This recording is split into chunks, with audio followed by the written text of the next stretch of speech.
Oh no, we lost Wickman. Surprise, surprise. I swear to God, like clockwork, you can count on the fact that when we go live, it's do what? No. You can't hear me? I can hear you. Oh, okay. Yeah. Then it's you, Crosby. I can hear you. You can't wait that 3 minutes. Yeah, I was going to say. Yeah, so I can't hear Chad. Why? I can hear Brandon. Crawford, can I hear you? Yep. Yep. Yep, I can hear you. But you can't hear me. Nope. Nothing. But you guys I can hear them. Yeah, I can hear you. That's hilarious. How the hell does that happen? I don't know what you did. Got to go back out and try again. I don't even know how to do that. Yeah, I was gonna say, let me get out. Let me leave. And here's Wickman's back. So, oh, okay. Welcome to the shit show. Okay, can you hear me now, Crosby? Your lips are moving. Oh, Jesus Christ. Yeah, I can hear you, dumbass. Okay. I thought he was serious. I know. You never know with Crosby. We need to do a night. We need to do a night where we just do tech support on one another to get all of this fucking shit sorted out. Are you kidding me? It works every time for me. I have no tech support issues except you monkeys all the time. Okay, that's what I'm saying. So we as a collective group can be on the same page. If I just told this straight up, you think I can bash it through my eye and kill myself right here on the show? I'm sorry. So unalive. So unfortunately, the two guests are expecting something that's more. No, Crawford. No, we're not. What's the word I'm looking for? He knows, and he talked to Brandon already. It's fine. I explained how this was going to go down, and I think I was pretty accurate. Here's the thing. You can always count on the show starting with Wickman having issues and then us having this conversation, just like you can always count on Crawford's videos to start with some ADHD ranting, talking thing 15 minutes of talking until you screwed it up and broke my heart, dude, this week. You did not start the video by talking. So I mixed it up a little bit. And thought something was wrong. I actually looked. I pulled down the thing to see where it was on the time, thinking that it fast forwarded past us talking. Yeah, I thought something was wrong with my end of things. I had to mix it up a little bit. People get bored. Did he screw up something in editing?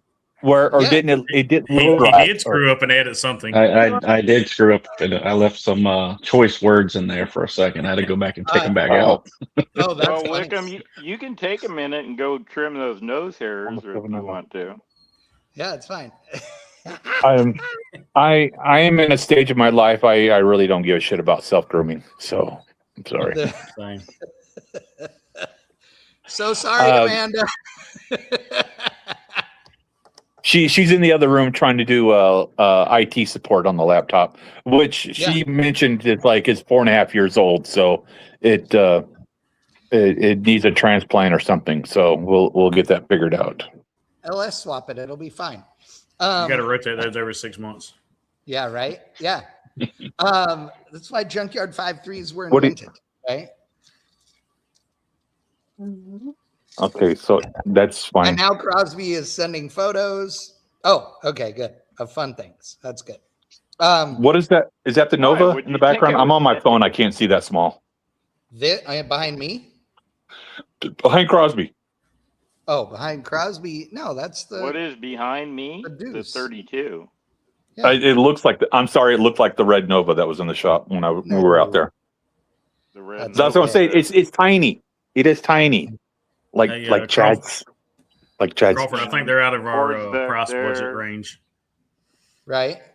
McGregor's bike's back there. I know. You know what we do right now, Crosby? This does make like we're showing off or something because I have the '69 Camaro convertible behind me, and you have a 32 and a Nova. Yeah, we are. I got a 90 Ranger. That's impressive, right? I got a picture of a Blazer on the wall.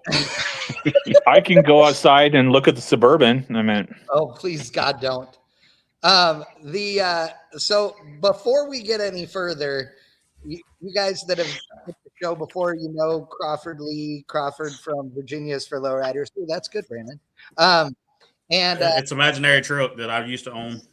Oh, nice. Pieces in my yard. The dually? Yeah. Oh no. Oh yeah, the dually. Yeah, that's right. Well, I will give it to Wickman. Hold on a second.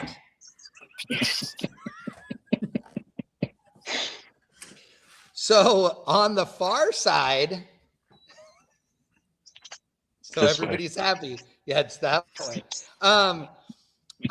We've got Brandon Carter from Lower Class Fab and great YouTube channels, both of them. If you're not subscribed, you're an idiot. So go subscribe to them. They are super fun, and they're doing custom truck things and custom car things. So lots of everything. Hacking, cutting, welding. If you like fab work, you will dig them. They are OG mini truckers, so it's good. They fit in right here with all of the rest of us on PowerShift. So we appreciate it. So, like Crawford said, he's working on a different project now than the last time we talked to him, because last time we talked to you, you were working on the Caprice. Brandon is working on a different thing all the time. Almost every week he's got something different. Yeah, because he smiles more than Crawford does, because Crawford is so tired of this Ford Ranger. Well, it's because I'm poor and I have bills to pay, so I have to rotate them in and out. Right. So now, okay, so Crawford, you have a day job and you work hard, and then you come home and have to get the energy to work on your junk like the rest of us. But Brandon, you're now full-time in the shop, right? No. It's still your side gig. I still log for a living. I cut trees for a living. Okay. I didn't know. It's been a little slim lately. We've had 140 mills across the country or southeast close in the last 2 years. So oh crap, really? The log market has tanked out. Wow. So we're just why is that? They're getting it from like Brazil and everywhere else so much cheaper, the pulp, that they're just closing them down. Like all our local mills are on outages or quota. We can only haul so many loads. So I work in the shop when I'm not in the woods. So it's kind of this week I actually haven't worked in the woods at all. I've been in the shop all day. Yeah. And people are like, "Are you worried?" No, I make more money in the shop. So well, that's good. I'm glad to hear it. I'm just trying to. I'm a fourth generation logger, so my family's been doing it since '77, and my dad is 62 now, and he's almost at that retirement age. I'm trying to stick it out with him until he gets ready to retire. I don't have any intentions of keeping it going. There's no money in it. It's falling apart. So wow, I'll just build trucks. Yeah, I don't really have that many bills, so I just I can just kind of work at my own pace and make as much as I want to. So that's awesome. And you mentioned Colt is the what are the mills doing? I mean, what are they cutting? Dimensional lumber? So some of the mills we haul to, depending on the size of wood, is big wood. They cut logs out of it or boards out of it, and then a lot of it gets chipped for pulp. So they make toilet paper and everything out of it. Gotcha. Wow, that's crazy. Well, I'm surprised at that because I kind of figured that the logging industry would be doing good because of the tariffs against Canadian lumber and all that stuff that had been going on. So I had no idea. That's crazy. Yeah, it's pretty bad right now. Wow. Yeah. Well, good thing for mini trucks then. Yeah, for sure. They've funded my hobbies for 20 years, just kind of working on them. And now, I mean, I'm set up where if I need to do it full time, I can. Right.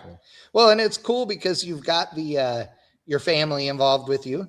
They're always there. It's cool to watch. That's what's kind of a cool, glimpse into the rest of your life on the channel is cool when you have them in the shop with you. So that's awesome. Yeah, sure. My daughter, she's 14. She's that boy stage. God, I'm ready to kill her. Dude. done that. I was gonna say Wickam has daughters. I have a daughter.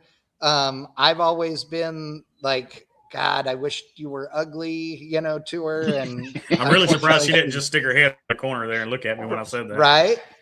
Yeah. I'm just like, God, it sucks, but they're good. You raise them right. They're all right. Oh, yeah, they won't give you too much gray hair. Kid. Although this used to be red before my kids. I'm just saying. Yeah. I had mine got pretty long and I was tired of it in my mouth every time, like when I went to sleep. So I cut it all off a couple weeks ago.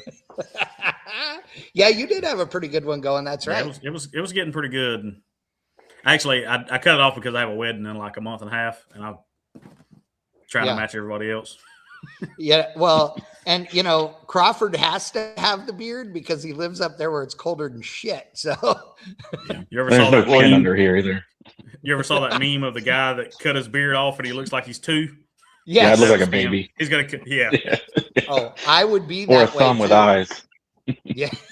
Well, when I cut mine off, I realized I have a double chin, so it might be time to go on a diet. Yeah, I'll tell you, it was a lot of people have heard this story, and I'll make a very quick version. But I one time made a wager that if this team could win this drag race, and they were completely the underdog, that I would let them shave my beard off in public. And my late wife, Daphne, who was only 105 pounds, little bitty thing, she told me not to come home if they won the race. She was like, I will kill you when you get here. It was awesome. Yeah, it was pretty fun. Chad, real quick, if you could send that StreamYard link to my messenger. I already did. Again? Okay. I could do that. Okay. We'll see if we have this figured out so I can be on the laptop. Okay. Well, there Thanks. you go. Did you see my new toys? Yeah, Crosby is always got something cool going on.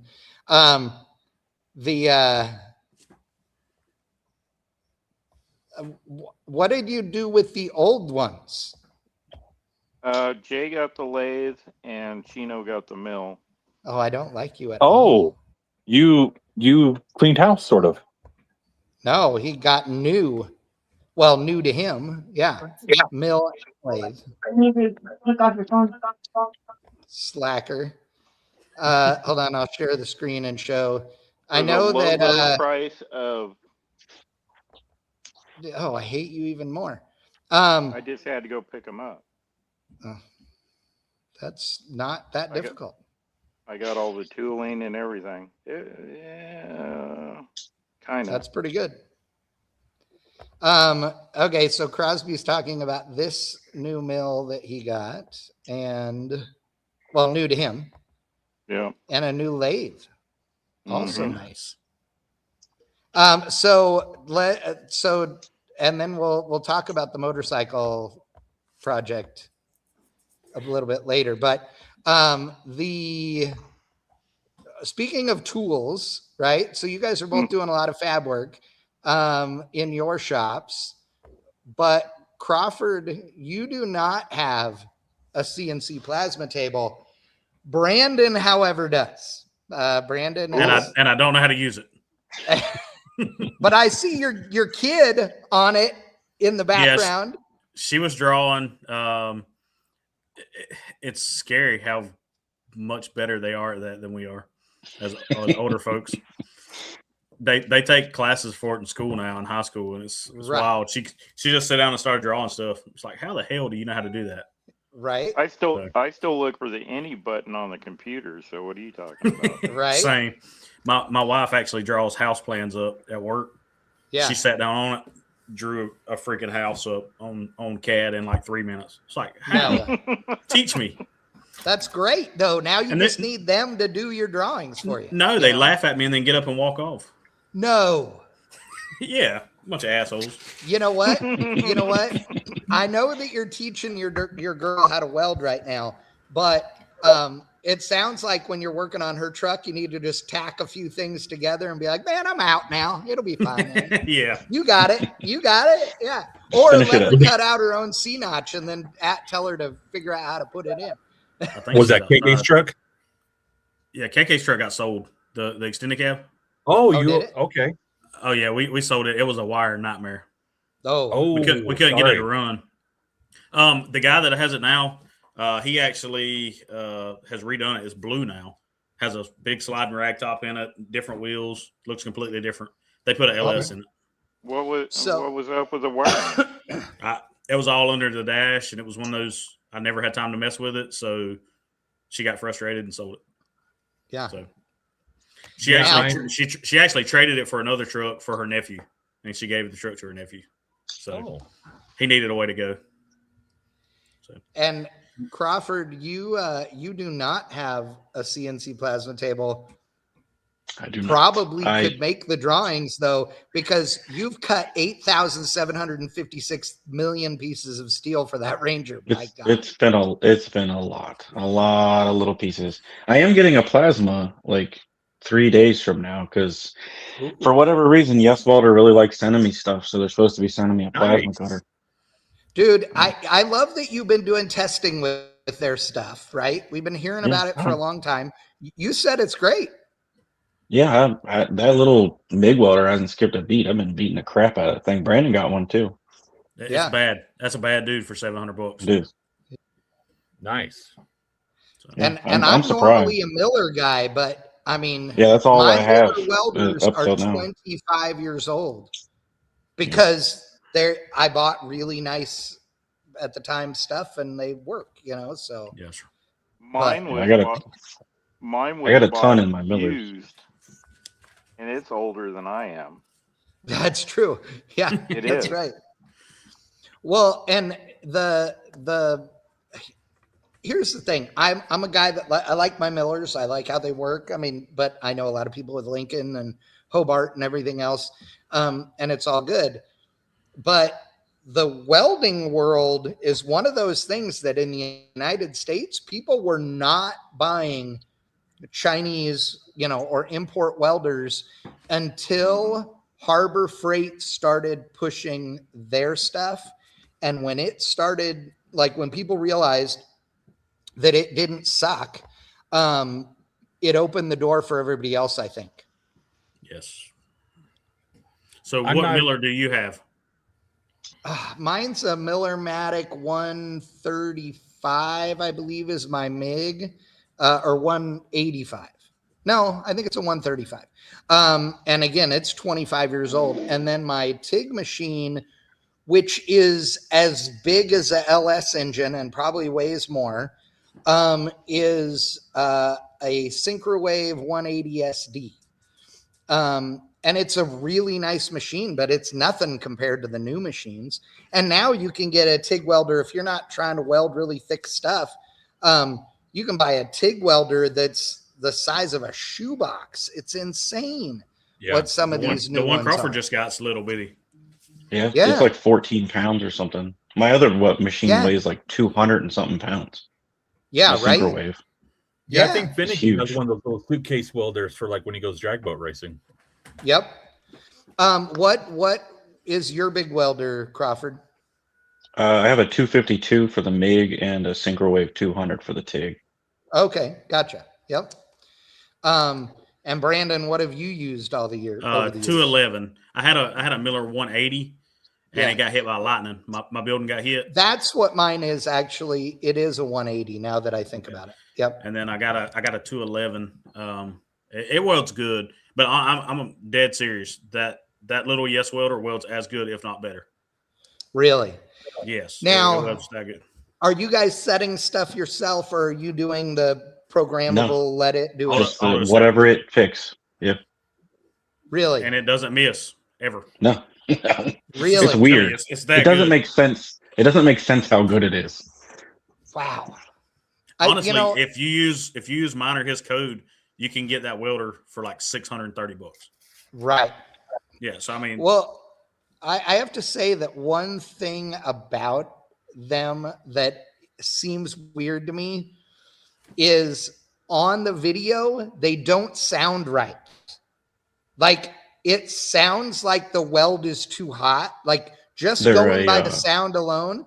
But when them being an inverter machine changes the frequency. Okay. So that's why they can be so it little. Is. I gotcha. See, I did not know this. So that's really interesting. I'll tell you, it's cool because, look, I'm all about buying American when you can, and you know all those things. But the reality is that for if somebody can build a mini truck, and if they buy one of these versus not building a mini truck because they have to spend thousands of dollars on a welder that they don't have, then I'd rather they're building a mini truck with a Chinese welder. That's what I keep trying to push, because I have so many guys that say they can't afford to do this because things are so expensive, and it makes sense. But with these things, I haven't plugged my Miller back in, and I got that other one in like December. It's been rocking and rolling the whole time. That's awesome. Hold on, guys. You guys keep talking. I got to let the dog out. Oh. Well, a lot of these guys, they're not using their welder every day, and they don't need it. They don't need some big monster thing to do 100% duty cycle either. So if they're buying I won't call it, term always comes out as cheap. Let's go with less expensive. Affordable. There you go. That's the word. And they work perfectly fine for what they're doing. I mean, somebody like me that's welding all the time, I tend to go towards the Miller. But I don't know what the duty cycle is on it, but I've welded for over an hour straight, and that thing has not overheated and the fan just kicks on and off randomly. Yeah. It's weird. Well, all it's doing is cooling down the circuit, so. Yeah, but like the Miller, once it gets hot, it runs and runs and runs. That little tiny machine, it doesn't care. It'll run for a couple seconds. And it's got presets up to 3/8, which is insane for the size. But a frame rail, you're not going to find a frame rail for anything automotive that's 3/8. No. So why would you need a welder any bigger than that? Some of the 1-ton trucks, you'll have maybe. rail. Maybe, but even then, so what? I mean, I've always said like people go way overkill on welder. I mean, I owned a metal fabrication business, I had an ironworks company, and I welded every day. Okay. Literally 7 days a week for years and years. Even in that case, my welders were bigger than I needed them to be, because if you are welding something that's 3/8 of an inch, the reality is you probably shouldn't weld that in a single pass anyway. You know what I mean? So who cares if it will do that or not? I mean, 1/4 inch is plenty. You if cut you got them a welder square, that'll do that you all cut them day as long, square as possible, butt them together, and then put the bead over the top, right? 100%. But remember, Crosby, just like a good Jake Rizell axle bracket, you want to make sure you TIG weld that, and you want that weld not to be any bigger than 1/8 of an inch wide. That's a total inside joke, and somebody will call me out for that later. But yeah. Remember, folks, if you're not into welding and you don't know this, your weld bead, whether it's a MIG weld or a TIG weld, but especially on a TIG weld, this is more important to pay attention to because you control it. Your weld bead should be at least as wide as the combo of the 2 pieces of material you are welding. So if you are welding 2 pieces of 1/8 inch together, then that weld bead should be 1/4 of an inch wide. Like that's the rule of thumb. Ask Jim Harrison about pretty little welds on rear ends. Yeah.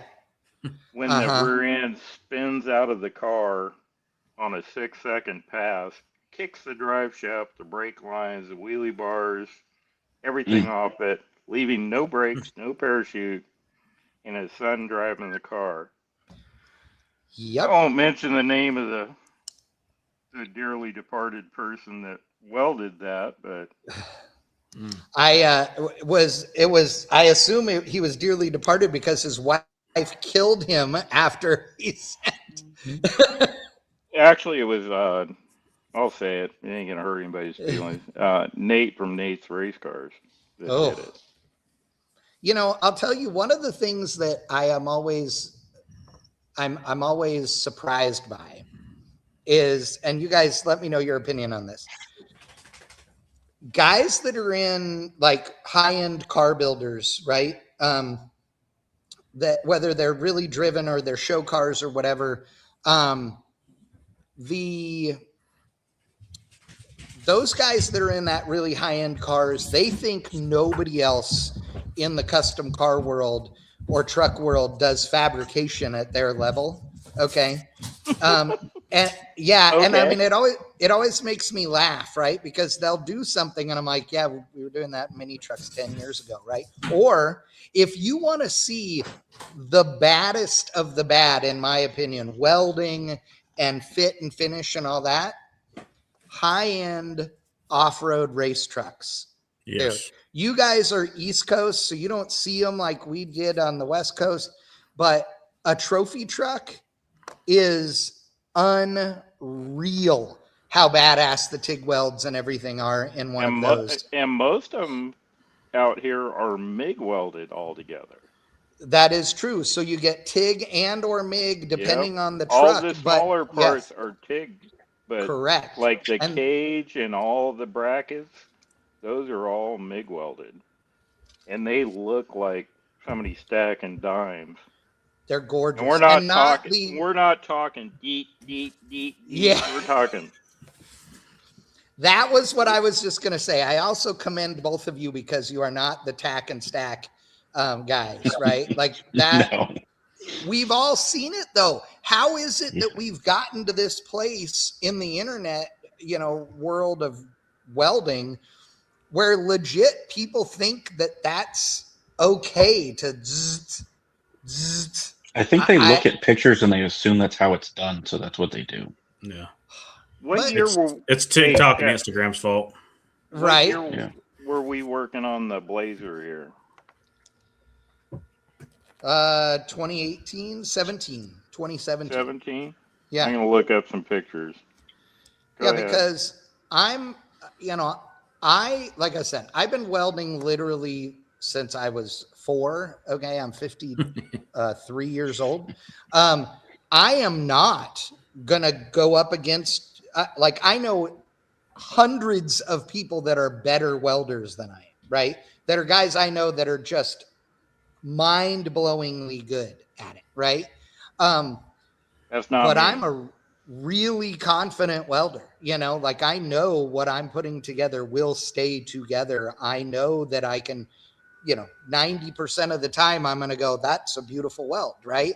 But it's never been easier to learn any of these things. I mean, if somebody only watched one of your two channels, okay, or both, they'd learn a ton about doing this themselves. And you guys aren't trying to teach people, but people could learn. But the problem is nowadays, I feel like it's easier to learn things on YouTube University, as I call it, than ever before. And yet people are more impatient than ever. And so if they have all this available to them so easy, and then they go, like you said, to TikTok and watch the zip, zip, zip, zip, you know, I don't get it. And then their shit breaks in half. Yeah, that too. It seems like people want to pay everybody to do everything now. Like 15 years ago, everybody did what they needed to be done. Like, it's not like that anymore. Well, but you know, okay, I get what you're saying, but right now, everybody is broke in this country right now. Like, we're all a bunch of broke dicks. Like, I'm surprised anybody even has money to pay somebody else to do it. But I get it if, you know, let's say that I was, you know, had a truck and it needed a step notch, right? And I'm making $150 an hour, okay, at my regular job. Then paying Brandon $100 an hour to do the notch is that's actually better money, right? But I'm not that guy. I mean, everybody that I know that are my normal hangout with them friends make less money than a fab guy costs. Don't listen to Chad. Even if he had the money, he's still cheap. That is true. So if y'all hire, if you're paying $150 an hour, yeah, I need a job. Yeah, you and me both, brother. You and me both. Yeah, God. Well, the biggest thing with mini trucks to me nowadays, especially on the East Coast, it's a dick measuring contest at every show with who can spend the most money on their truck, and none of them are freaking drivable. If you go to Mini Nats, you don't see those trucks that have $150,000 in it driving down the street because they don't friggin' run.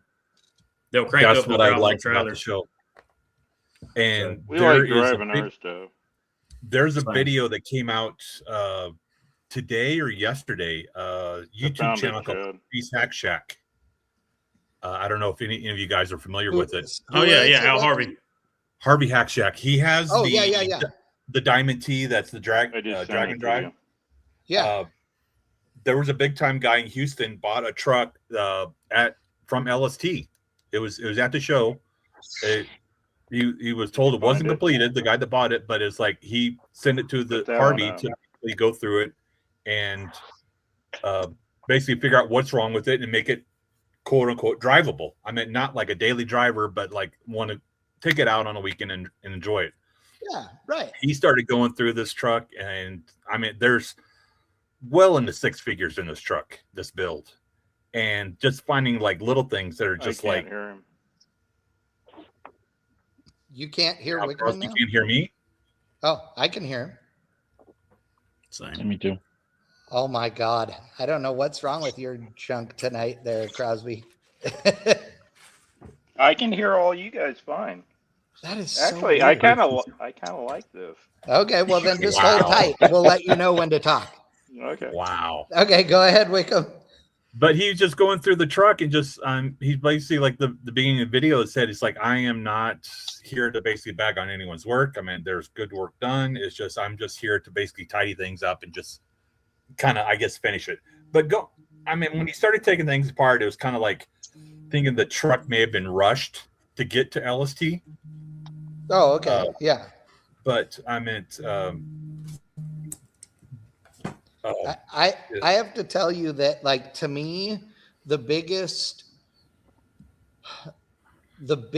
disappointment I can only imagine, because I can't afford to have people build my junk, but I can only imagine the level of disappointment to spend $100,000, $200,000, $300,000, $400,000 on a car and then not have it do everything perfectly.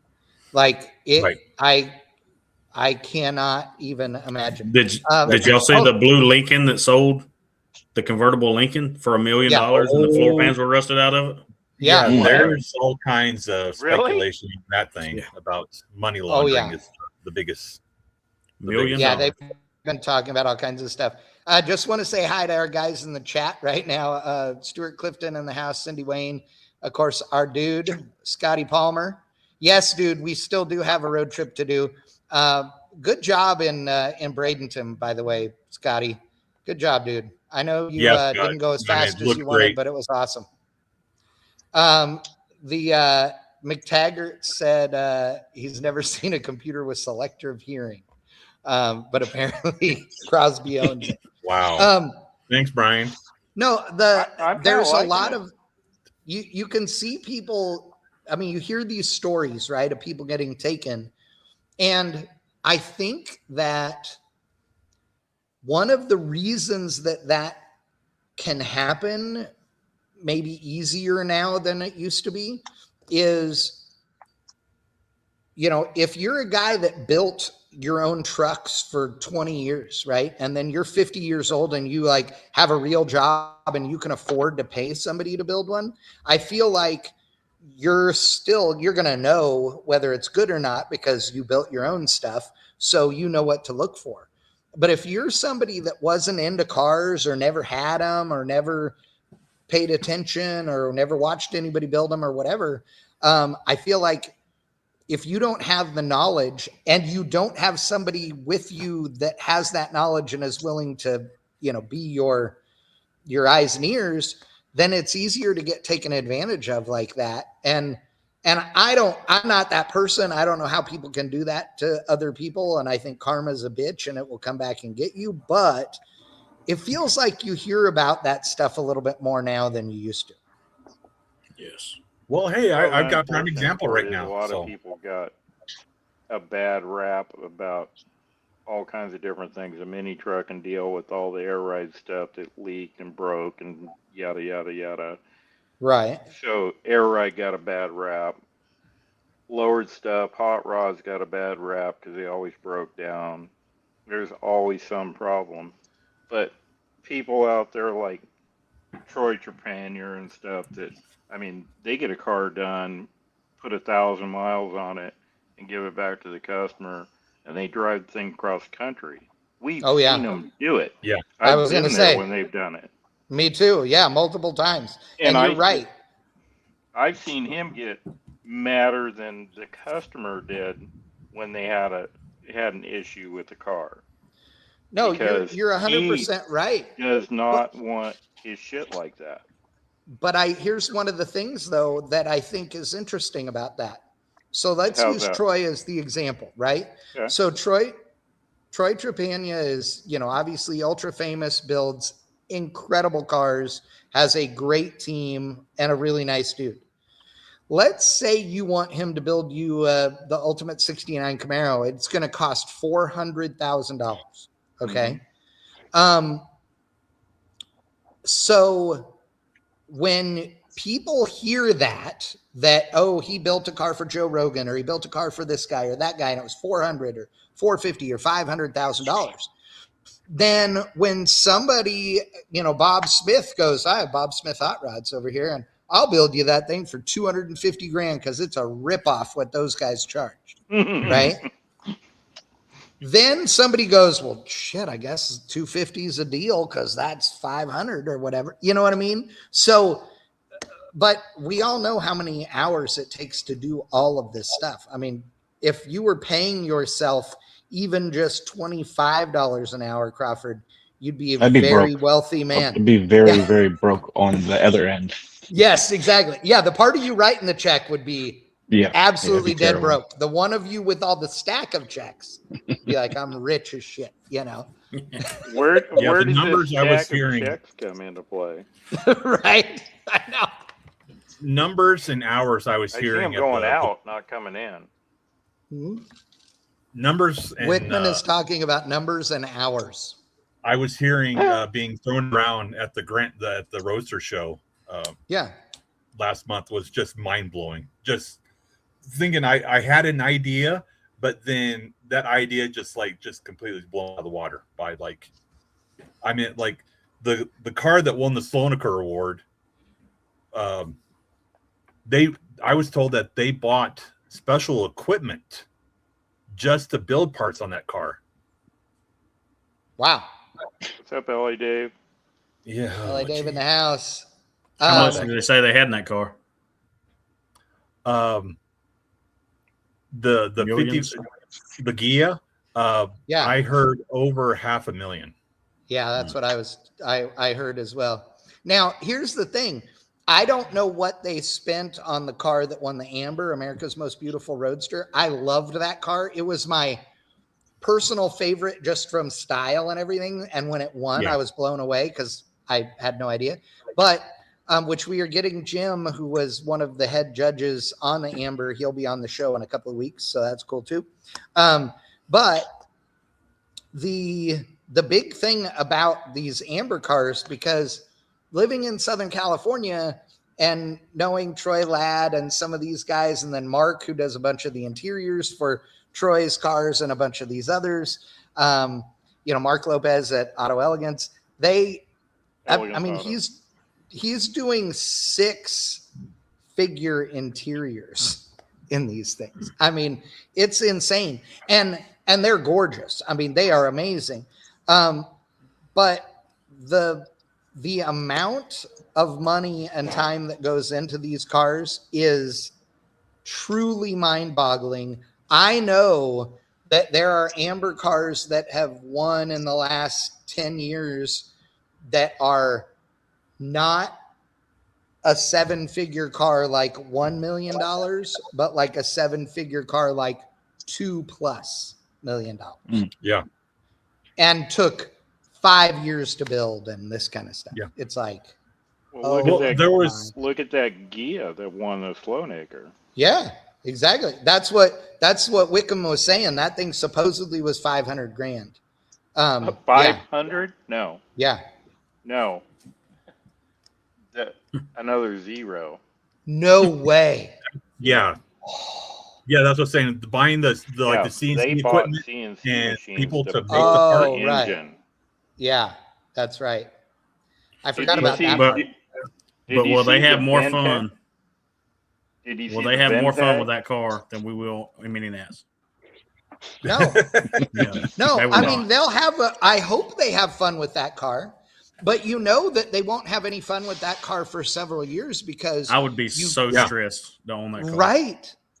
Dude. I can get my POS S10 and just drag the shit out of it. Are they going to drag your half-inch of pinch weld off? Yes. What's left? They didn't have a display around that. So people could literally building that Ranchero for. That's his buddy that built that. Yeah. Wow. And like Wickam said, I don't know if you guys saw, but there was no display for that car.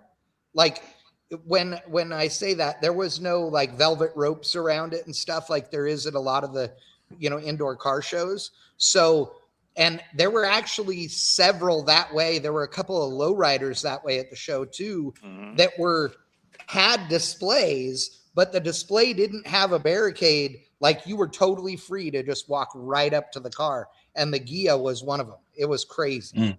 Yeah, that's what I thought. Did you take a picture of the VIN tag? I saw the picture of the VIN tag. Yeah. Oh yeah. It like they were specifically going for this award. Like it's on the VIN tag. Like it, that it was the Slonaker Award winner. Oh, and all that. I mean, I didn't. Oh, it had the date. It had the date on it. Yeah, that dude pulled his dick out and just went on the table and was like, it's what I got. I hope you boys brought some more, because this is what I got. I mean, and he threw it all out there and everybody else was like, all right, you won. That's right. Damn, should have waited till next year. I know, right? Yeah, I talked to the guys with the Corvette. To Troy Ladd on there too. Right. God. But I guess they're super good friends.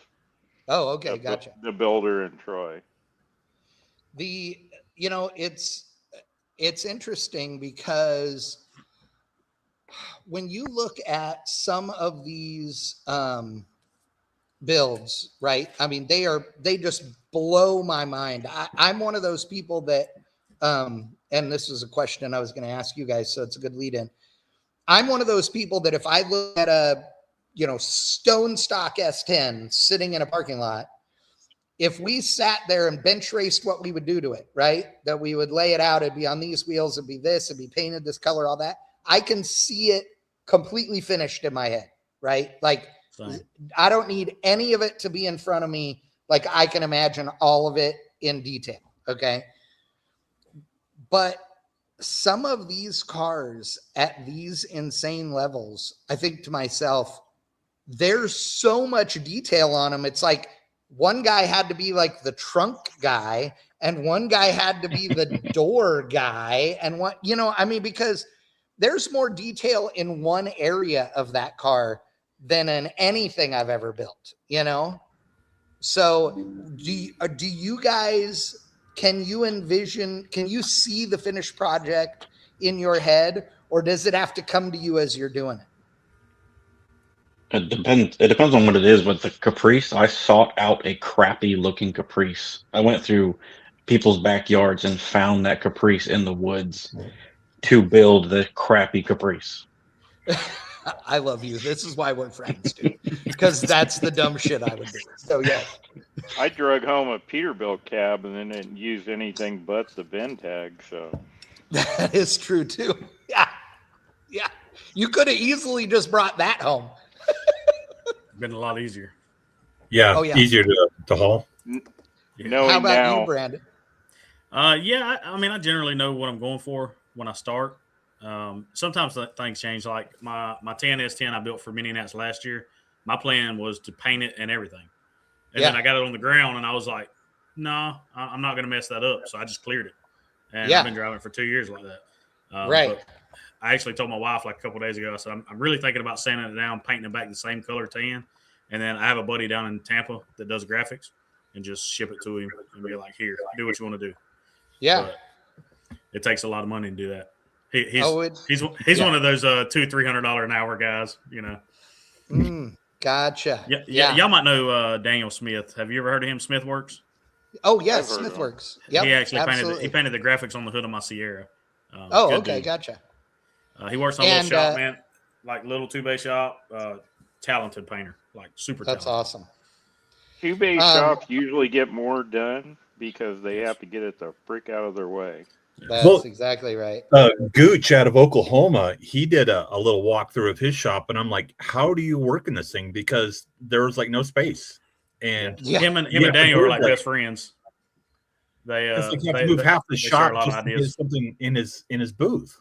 Yeah, right. Dude, he just done a white Tahoe. Did y'all see the graphics on it? Yeah.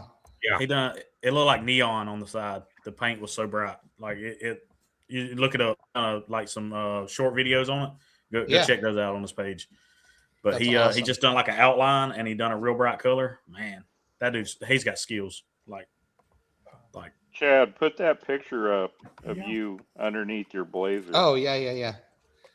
Sorry, I got sidetracked and forgot. Crosby was sending me old pictures. Sidetracked? Yeah, right. Oh, who'd ever heard of such a thing? Yeah, exactly. I need all y'all to tell Crawford that it's only 2 months till Mini Nats. He's got time to paint the Mazda. That's the plan. You have plenty of time to paint the Mazda. Actually, the Mazda is the one coming in the garage. The best part of this picture is missing. What's the best part of this picture? Oh, the fact that you can't see that I'm wearing flip-flops still? Yep. Yeah. Overhead welding and flip-flops is what you're supposed to do. This is why I can't have Miller or one of them will never want to sponsor me. Like, I know some people at Miller, they would never do that unless I agreed to wear boots and put on jackets and do all the things. Now, I have a lot of money in tattoos, so I'm very careful with my tattoos. So I I wear sleeves, like the green ones that are Nomex that you just put on. But I weld in flip-flops all the time. And I mean, dude, I've welded red iron. I've done all the things, right? Like literally big buildings, welded elevator shafts at UTD up the road here, like all kinds of things. And there I had to have boots on because it was a union gig. But like you either need the most amazing boots ever or you need flip-flops, because there ain't nothing worse than a spark getting in the shoe, right? But it'll just bounce off a toe now. It's fine. It's totally the safe way to go. I got the worst burn on my foot wearing boots. I was laying underneath a trailer, cutting the axle brackets out of it, and I watched it bounce on the ground and go right under the tongue of my boot, through the front of my pants. And my helper at the time goes, "Are you okay?" "No, I'm not okay." The only thing I had one was a Dr. Pepper to dump down my boot before I could get it off. Oh my God. That's no joke. I still have the scar. I had one that landed like right there in between the big toe, right there in that that part of the foot. Oh God, that soft skin, that was just unbelievably painful. This is coming from the guy sitting in a car that watched the fire department turn into a convertible. Yeah. Hey, I asked them to take pictures, okay? That is true. For Crawford and Brandon that don't know, I was involved in an accident and the car rolled over. One of them. One of his accidents. Lots of accidents. One of them. I had to be cut out, and the car was on its side, and I gave my phone to one of the firefighters and said, "Take pictures while they're taking me out of the car." So then I get a text message, and it's a car on its door with the whole roof peeled off of it, and I'm like, "That's Charles in the goddamn car." So I'm like, "You have to be kidding me!" And his next picture is his toes in the ambulance. I'm like, Who gets the firefighter? Can you take some pictures for the gram, please? I mean, Jesus Christ. Because if I didn't have proof, they never would have believed me. But the funny part is... We would. You hurt yourself every 5 minutes. The one thing I will believe from you is I fell down and go boom. I mean... I was on my side right when the firefighters showed up, and I'm just coming out because I smashed my head and I knocked myself out and I'm coming out of it. And for some reason, somehow I like put the car in park and turned the key off. I don't remember doing it, but I did. And they're like, "Hey, we need to get you out of the car." And I look over and the window's busted out and I'm looking at the ground, and I turned the key on. I hit the button for the sunroof. The sunroof still worked and slid back. And they're like, "Oh, he's fine. He's okay." Then I hear another guy's like, "He's not going to fit through that sunroof." So, yeah. Damn it. Yeah. No comment. See, I would have turned and been like, "Dude, I'm just big boned. Okay. I'm on my side here. Just leave me alone. All right. I'll join Weight Watchers next week." Yeah. Crosby, I do have surgery again on the 16th, just to give you a heads up if you want to send flowers or anything like that. So, yeah. Cool. We'll make sure Amanda's okay after you're gone. Great, thank you. Talking about companies wanting PPE and videos, Yes Welder in their most professional way possible. After watching my TIG welder video, it's supposed to be sort of professional. Yeah. After all of the emails talking about, "We're going to send you a plasma," they sent me a side email that says, "We noticed that your gloves are very worn. Would you like a new pair of gloves?" I'm like, "Yeah, sure, whatever. Send me something." When he puts his glove on, you can still see half his hand. I was going to say, the palms are good. The palms is all that matters. That's all I care about. Yeah, exactly. Okay, so that's a good welding question then.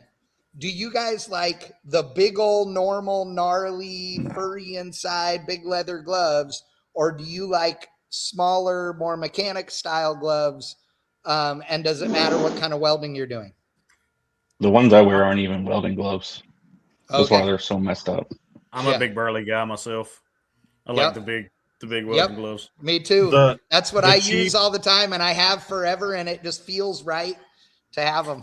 So I wear those, and then I wear Brooks tennis shoes, and they all have like 400 holes on top of them because that's like we just talking about a while ago. As soon as they hit, they go straight to the brand foot. new. Yeah. Yeah, the cheap Harbor Freight work gloves are basically what I use just because I like how. Then I get them a size too small just because I like tight gloves on my hands. So. Yeah. We like tight. Show us some things. These Oh, are LA just, Dave. these LA are Dave just with cut some resistant. information. Yeah, LA there's not Dave. much left there. So what glove have they sent you the gloves, or are they going to be in the plasma box? Yeah, they're sending me actual welding gloves that I have some, but I just never wear them. Yeah, that's awesome. Yeah, I did catch myself on fire a couple times working for Rob at the shop. So if you're ever in a situation and a building is blowing up or falling down, walk about 5 feet away from Wickam because it'll hit him, not you. That is true. That is very true. Accident prone like that. Have any of you guys like paid attention to the? Well, here I'll just show it. On my Facebook, like I don't know if anybody paid attention to what the picture is, like whatever. Not my profile pic, but the other one. It is. Oh God. It's pretty good. I gotta say, it is pretty good. It's one of those pictures that you got to look at for a little while to see all the good things happening. Yeah. Oh yeah. Fire extinguisher. Yeah. Lots acetone? of fire. The acetone. Yes. I love the acetone. The grinder gas upside can down behind you. Yeah. At least when the acetone burns, it's clear. You can't see the flame. Correct.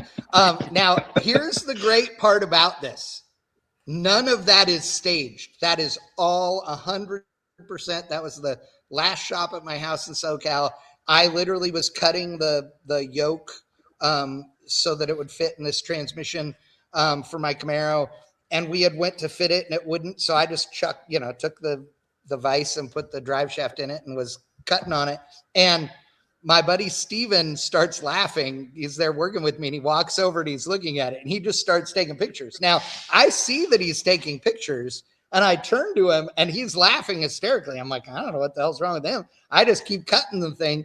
Afterwards, he's like, look at your workbench. And I'm like, okay. Like it didn't even compute to me any of the things at all. So I understand how it is that people blow themselves up all the time because yeah, I paid zero attention. You know the welder I want to meet is that freaking jackass you had weld the tongue back on my trailer.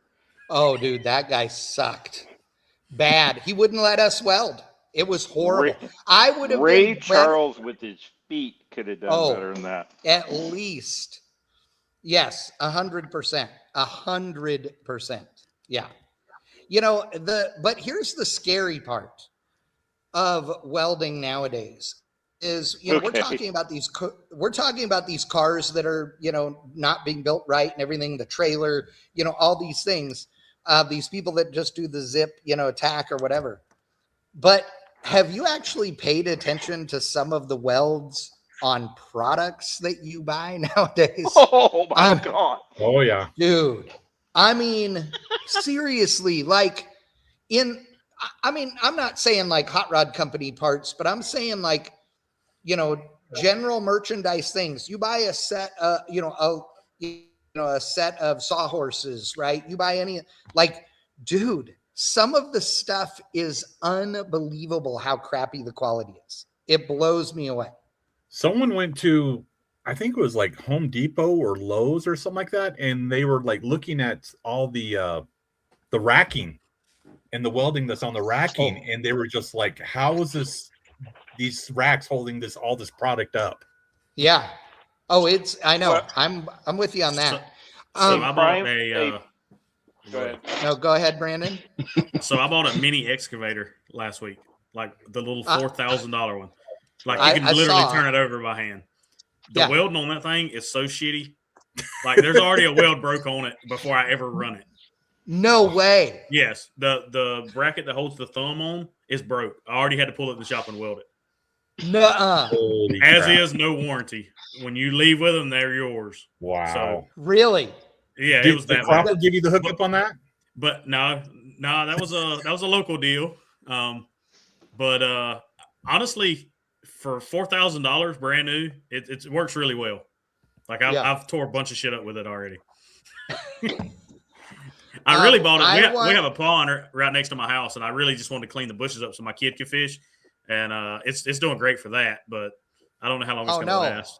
I want to see you spinning the thing around with the kid holding on with a rope and then into the pond. I don't think it'll spin that fast. That's how the weld broke. Yeah. I can see Crawford wanting to borrow it to build an RC track or something like that for all his rock crawlers. Honestly, I think if you put 150 pounds at the end of it and spun around, it would probably turn over. That is really awesome. Do. It's pretty. Yeah. I wish I could send you a picture of my buddy Charlie. Can you put it on the screen? Yeah, if you send it to me on Messenger. Yeah. All right. Let me send it to you real quick. He my buddy Charlie weighs like 375 pounds. Yeah. And when he was on it, he was bigger than it. No. Oh my God. I'm so ready for this. Remember that video JJ the boss put up about the old heavy truck after that? Oh, yeah. Riding on the back of it. Oh. And it had the big old gaps in the roll cage on top.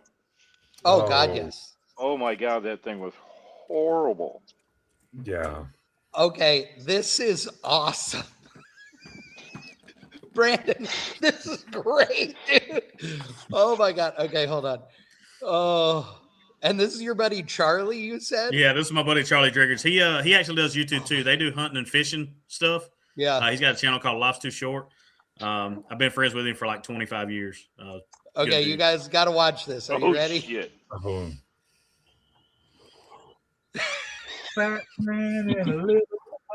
Just use your arm. It's the same thing.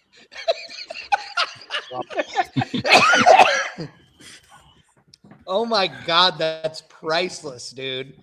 That is priceless. Just use your arm. It's the same thing. That is so good. That is so good. Okay, I know that Brandon has to leave here in about 20 minutes. So I want to talk more about you guys. This is about you guys, not us tonight. So, so Brandon, what else do you guys got going on in the shop? What's coming up next? What are you excited about that you've got coming? I'm kind of burnt out, so I'm not really excited about anything anymore. I've got an 82 C10 long bed that's bagged, and the owner cut the notch off, cut the back of the frame off at the notch, and that's how he brought it to me. Oh, what? Yeah. So is it still on leaf springs? No, it was bagged, and they were going to redo the back half, and they just took the torch and cut the top of the notch off, and then that's it. And then it's sitting in the shop for like a year and a half. It took me like 45 minutes getting off the trailer with the tractor. Yeah. And now I got to get it in there, build a whole new back half, redo the whole damn truck. It's going to be a nightmare. I've been putting it off as long as I can. But that's customer stuff. I just bought a 54 Chevrolet. I've been one I had one a long time ago, and I never finished it. And I sold it off, and I just bought another one. So is it a post or hard top or? No, it's a truck. 54 AD. Oh, truck. Okay. Yeah. I wanted a 5-window, and I'm not a huge fan of the 54 front end. I like the older ones, the 53 and older. Mm-hmm. But and I couldn't find one. I looked for every year to find a solid one, and they're just not here. Well, I'll tell you what you need, Brandon. I'll tell you what you need, and I'll make you a deal. Oh shit! You need my 1955 Series 1 Chevrolet school bus. You know, to make into your toter home, and you can pull that 54 all over Hellingham. I will sell it to you for a deal, my friend. I can't do it. I'll send you pictures tomorrow. Don't worry. Don't make a decision now. Wait, hold on. It's fine. Is it a short bus? I'll take payments. Is it a short bus or a long bus? Does he look like he have a legal length It's a bus? medium length bus. It's 32 feet long. That's a long. It can be made a short bus. It can be, yes, very easily. I'm not gonna lie. When I was a kid, I always said I wanted to build a bus that was so low that I could park it under my other bus, like a monster truck bus and another one. Yeah. But when you start getting older, you realize how much money that actually costs. Yeah. And you realize you don't want it that bad. Yeah, exactly. But so what are you going to do chassis wise for that thing? Are you going to put it on an S10 chassis? I already have. I put it on an S10 chassis like the first weekend I had it, and that's as far as I made it. I put 22s on it. Found some US mags. I really want to try some Alibaba billets. I'm sure y'all. Okay, I have. And how much do they really cost? So I could get 22 by 14s for the rear, 22 by 9.5s for like $1,800. Damn. Wow. It's okay. I mean, now it's almost worth the chance. Yeah. Here's one of the things that I have found recently. So I have an OBS Suburban that I acquired a few months ago now. It's already lowered a little, not enough, but it's lowered. It's on 20s, this and that. I killed a wheel on the thing. Guy tried to run into me on the road, and I hit a curb trying to avoid him, and hurt the wheel. And so I was trying to find some other wheels, and I wanted like 17-inch billets or whatever, and they were $11.5 trillion. Okay, to get billet wheel. I'm like, I'm out. Like, dude. I remember buying my first set of billet wheels, and they were $495 a wheel for 100% custom built Boyd's wheels. If you bought their wheels that were on the, normal deal, they were like $800, $900 for a whole set. And yes, that's when they were still made out of wood, and I was 100 years ago. But God, they're expensive now. It's horrible. US Mag today released the 17-inch GM factory rally wheel in 8s, 9s, and 10s. And for a 17.8, there's only like one sizing for backspacing and all that. Starts at $500 a wheel. There are only four sizes of rally wheels available. 15 4s, 15s, 5.5, 7s, and 8s, and they have to be silver. Yeah. But I mean, this is an aftermarket wheel company, and it's the GM truck. No, there is no such thing. Yeah, no, you can't have that. The old guys will tell you they only came in a 15. But here's the thing, though. What's the backspacing on that? Because that's the other thing that I have realized is that wheel companies got lazy. Okay. 4.5 in the last decade. Yeah. See, 4.5-inch backspacing is not right for an OBS truck. It's just not. It's okay in the rear with an 8. US Mags, but an 8 never in the took. front. No. On an OBS truck, they never took. No, because everybody doesn't realize the nose does this. Like, yeah, you need 5 inches of back with an 8-inch wheel, or better. I would rather go. I don't know much about OBS trucks. I haven't built very many. Yeah, you only built 8 million of them. Okay. I don't like I don't want the wheel to be so close that I'm worried about it. I'd rather have the wheel have, 3/8 of an inch too much backspace and put a spacer behind it to get it perfect where it should be. You know what I mean? They never build them like that, though. I know. That's what I have to do on mine, because I'm running those 19 8.5s all the way around for now, and I'm gonna have to put a spacer on the back to push it out. So, but even some of the steel wheels now are ridiculous expensive. Mm-hmm. Well, hell, Mob steel wheels. Those guys are assholes. So, yeah. Well, like that pair of 18s I gave you, Chad, those things, they were way too heavy. That's why I didn't want to use them. Yeah. Well, and I mean, like I said, the back spacing's wrong and all the things. I mean, it just doesn't work, And I, it's way better to get the wheel right than it is to have to narrow control arms or narrow a rear end. That's stupid. The easiest thing to do is the wheel, in comparison. So, Brandon, before you go, I want to say, when I started watching you and your videos, I want to say it was Chandler, the painter. Yes. Okay. It was you guys painted the roof on his square body Ranger. That was the first video I saw.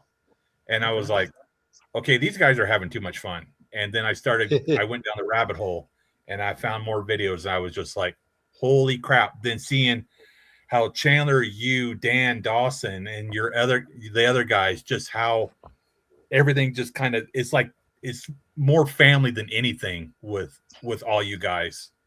And so I think that's you're telling me that the Ranger roof was the first video of Brandon's that you watched? Yes. I'll be damned.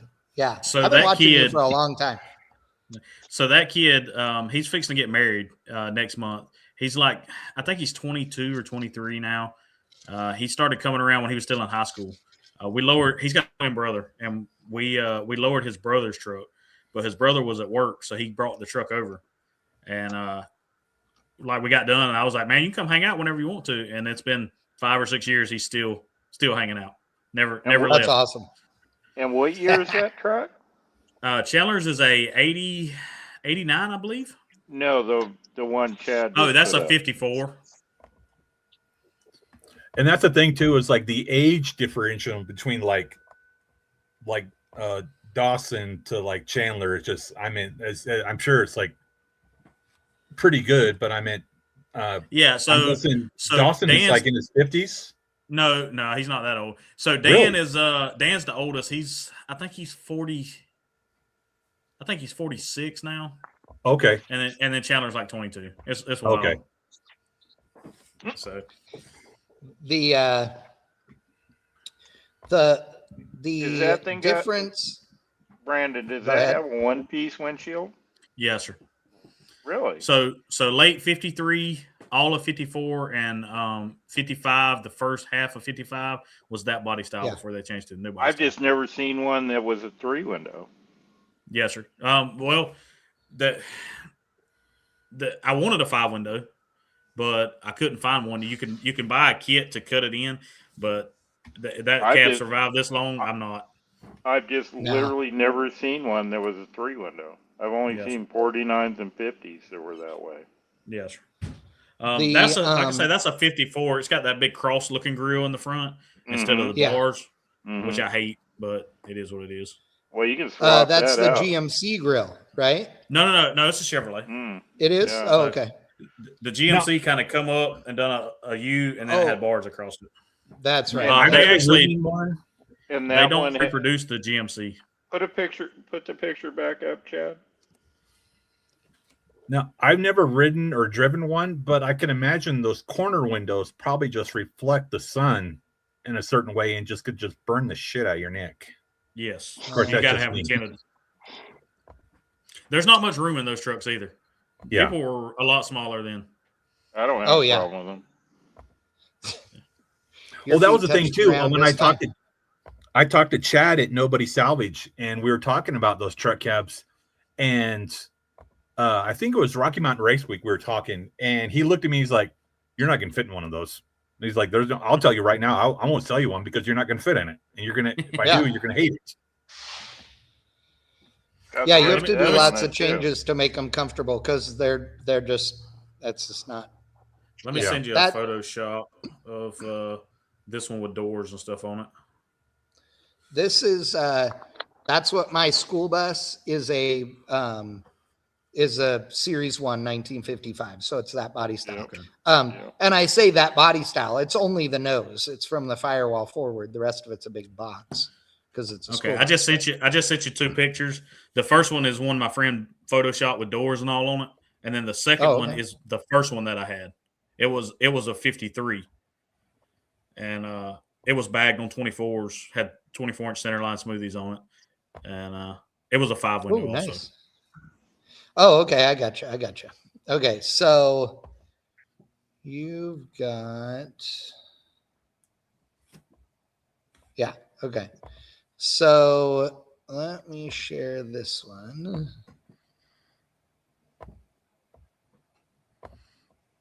All right, there we go. So this is your rendering of the one you've got. Yes. It's almost low enough. Yeah. It's going to be lower than that. Yeah. It's going to be on the ground. Yeah. If you're not railing the running boards, you're not doing it right. No, like negative camber. If you can't drag it, you're a Yeah, exactly.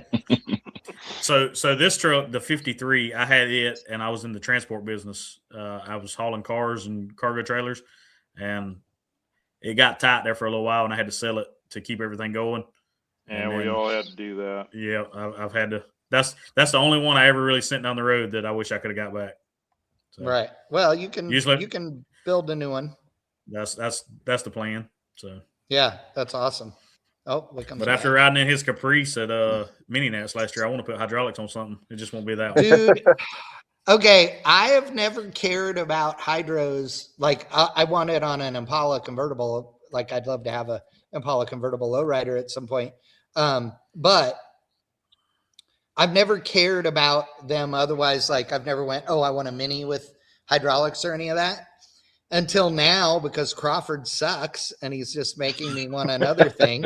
So yeah, so there's a part of me that's like, okay, well, after the Mitsubishi's like you need done, help. and, I've actually never gotten Brandon's I need a lot opinion. of help, Crosby. I think everybody will agree. I need a No, lot. I mean to do something wrong. No. I never actually got Brandon's opinion on what he thought about the ride quality of the Caprice. Packed Actually, full of really people Did it riding nice? this far off the ground. Dude, he never picked it up. It was just like on the ground. He was dragging the whole time. And does it? That It, car it got drug off nice the or- entire pinch weld. That car got an inch Yeah. lower over the weekend. Like no It did. shit, an inch lower. So, but yeah, That's it actually rode really good. Me, him, and James cruised it up down the strip a couple times, and Yeah. it's legit. The accumulators just, Me and Jeff Davey on the way to Resolutions one year, I was towing the Empire truck behind my extended cab OBS, and he had his dually with his Blazer on the back of it. And this guy goes past us, and we're riding pretty high, and the guy goes past us, and he's laughing and pointing. So we both, Jeff goes in the fast lane, I go in the slow lane. We pass him, dragging the frame rails, shooting sparks all the way out underneath the trailers. And we get to Rezo, and homeboy pulls up behind us. Jeff Davey looks at him and goes, "Gonna bag that shit or what?" Speaking of Rezo, Bob Hayes had put a thing on his social media this past week about a 50th anniversary. No way. Location not announced yet, but there are talks of him doing, I guess, one final. Dude, if he did it at like the Paris Fairgrounds like it used to be, that would be awesome. Paris would be awesome. I know he. Ironically, did you see what was mentioned in there? Was Lake Dolores. I did see that. That defunct water park. That's In, where me and Jeff were heading that year. Was it Barstow? Right. Yeah, just above Barstow. Yeah. Yeah. I know the place. Yeah, we pass it all the time. Yep. On the way to Vegas for Yep. That's crazy. That place it'd be like a ghost tour thing. I mean, it's so weird. That would be a weird place for it, but ironically, right across the street, basically from Calico Ghost Town. Yes, exactly. Like that's so odd. If y'all come to Mini Nats, we got Ghost Town there too. What's up? That's true. Now, how far are you guys from Maggie Valley? 7.5. 330 miles. It takes us anywhere from 6.5 hours to 13, depending on how many people's in our crew and how many breakdowns we have. 2 years ago was absolutely terrible. And how many bucket stops you have? No, none. It's all backwoods the entire way. So South I Carolina love that roads because, suck. dude, I love that because that is absolutely every hot rodder and mini trucker on the planet is, you spend half of the trip standing on the side of the road watching people work on junk or helping work on junk that's broke. 25% of the trip working on your junk that's broke, and 25% of the trip actually driving down the road to get wherever it is you're going. So last year for Mini Nats, we all made a deal where we were going to build mini trucks to go to Mini Nats. It had to be a mini truck. It had to be on air. You had to build it yourself, and you had to drive it there. That was the stipulations. Yeah, I'm really the only one that actually built a truck. Like everybody else kind of already had theirs. Like Chandler got his truck running, but it was already bagged. Right. Dawson's Toyota already run. Brandon's truck already run. So Brandon had been daily driving his truck for like a year and a half. Dawson had been driving his truck for like a year. They're the two that broke down on the trip. No way. I finished my truck Wednesday and drove it to Maggie Valley Thursday, and it done perfect. Was it last year's mini Nats that Dawson got hit in the Tacoma?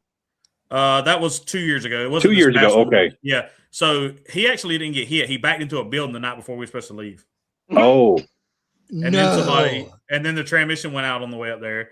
We pulled the transmission out on the strip on a semi-trailer. My buddy Casey had a 5-car semi-trailer. The center lifted up. We put it on there. We pulled it out. We put a seal in it. And it lasted about 5 minutes and blew the seal out again. There was a bearing in there that was bad, and it ate it out. And so he just kind of gave up, was like, whatever. And then somebody knocked the window out and broke in his truck that night. So that's what it was. Yeah, broken his truck. So that's the best road trip story, and if LA Dave is still on here, he'll remember this. Courtney traded a Ironhead Sportster for I think it was a Galaxy wagon. Yeah, 63. And Courtney calls me up and he goes, "Hey, want to go on a road trip?" I go, "Where are we going?" He goes, "I don't know yet." I go, "What do you mean you don't know yet?" He goes, "Well, I don't know exactly where we're going to meet up at, but we're meeting LA Dave somewhere." So he borrowed a truck from Ford out of the press fleet, borrowed Pete Santini's trailer. We loaded the bike up in the back of the truck, and we're on the way out. This is what we call road karma. We see this guy broke down on the side of the road in a 57 Chevy. We turn around, come back, and we jump out of the truck, and we're like, "What's wrong?" And he goes, "I don't know. There's something wrong with the fuel pump." We figure out what's wrong with it. We got a floor jack out. We're underneath the car and everything. This guy's standing there, and his wife is like, "Who the fuck are these guys?" We fixed it. We fixed his car, got him back on the road, and he's like trying to hand us $100 bill, and me and Courtney are standing there like, no, bad road karma. We hauled ass. We met LA Dave in Kent, Texas. Population 75. There was a gas station there. It's not there anymore. Unloaded the bike, loaded the car up, turned around and came back home. We did this all in less than 30 hours. And we stopped in Palm Springs and had dinner. Fun fact about that wagon. If you've ever seen the movie, that was a Courtney story. If you've ever seen the movie JFK, and I can't hear Kevin Costner, that wagon was in the beginning of the movie as it was used as an ambulance. Wickam is saying that wagon was in the Munsters movie. No, the movie JFK. Oh, sorry, in the JFK movie, and it was used as an ambulance apparently in the movie. Oh, that's right. I forgot about that. Yeah. Okay, so this is how old are you, Crawford? 37. Okay. And Brandon, how old are you? 39. Yeah. Okay. So I'm gonna feel old right now. Damn, I thought you're gonna feel. Do you know who Courtney is that we're talking about? Yeah. Okay. Halloween. Okay. Yeah, just because he's mini trucking royalty, obviously, and I mean Crawford has to because of the Mazda, so but it was one of those deals where sometimes I forget, like some of these people, nobody knows if they're not, weren't around back then. You know what I mean? So Courtney was awesome. Courtney and Jeff Davey are the ones that got me into negative camber. And I can't remember what show we're at. And Courtney comes walking up and he goes, "Congratulations." And I'm like, "For what?" He goes, "Being in the club." I go, "I'm not in the club." He goes, "No, we voted in like 6 months ago. Didn't Jeff tell you?" That's awesome. I love that. I met Courtney in 90. You're gonna have to translate for the Pied Piper over there. Yeah. Okay. I met him in 91. He was going to community college working, slinging auto parts at Chief Auto Parts. He says he met Courtney in 91 when Courtney was working at Chief Auto Parts.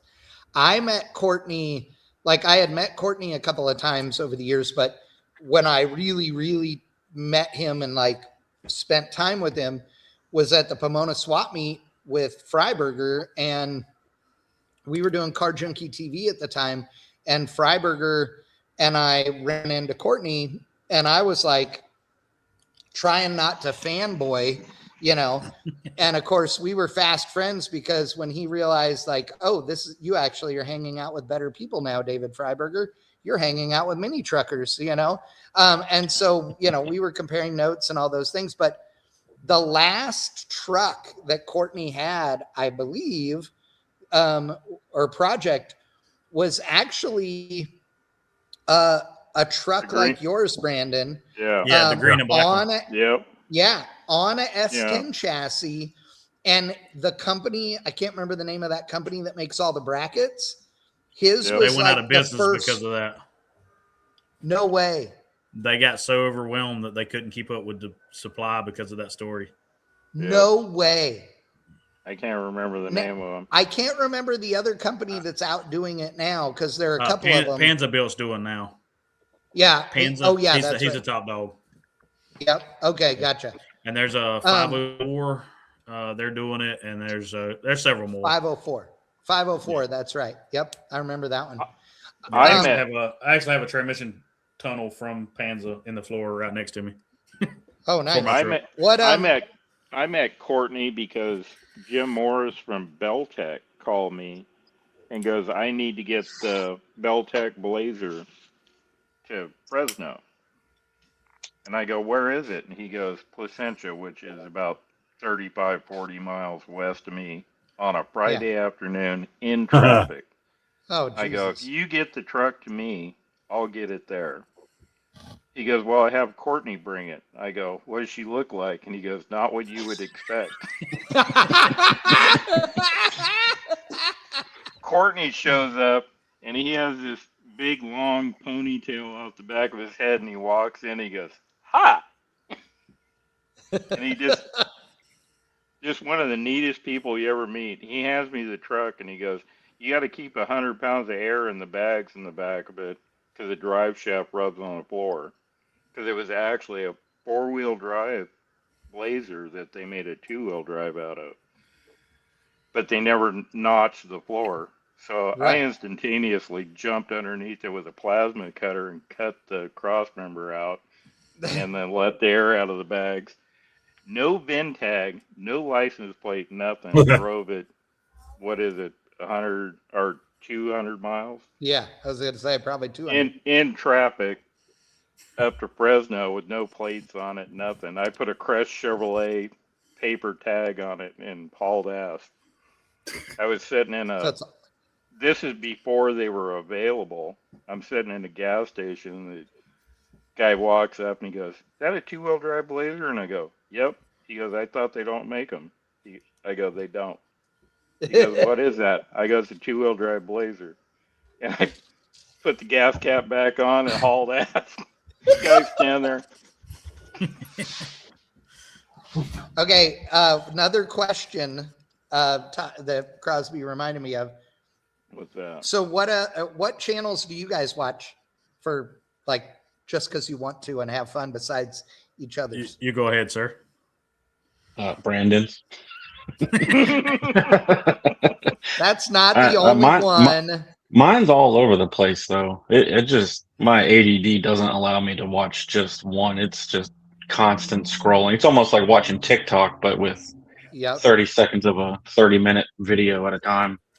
I'm a little bit the same way, but tell me, Crawford, how, for those that only know his truck stuff, if you are not a regular viewer, you may not realize how into RC cars he has gotten in the last couple of years, and now making 3D printing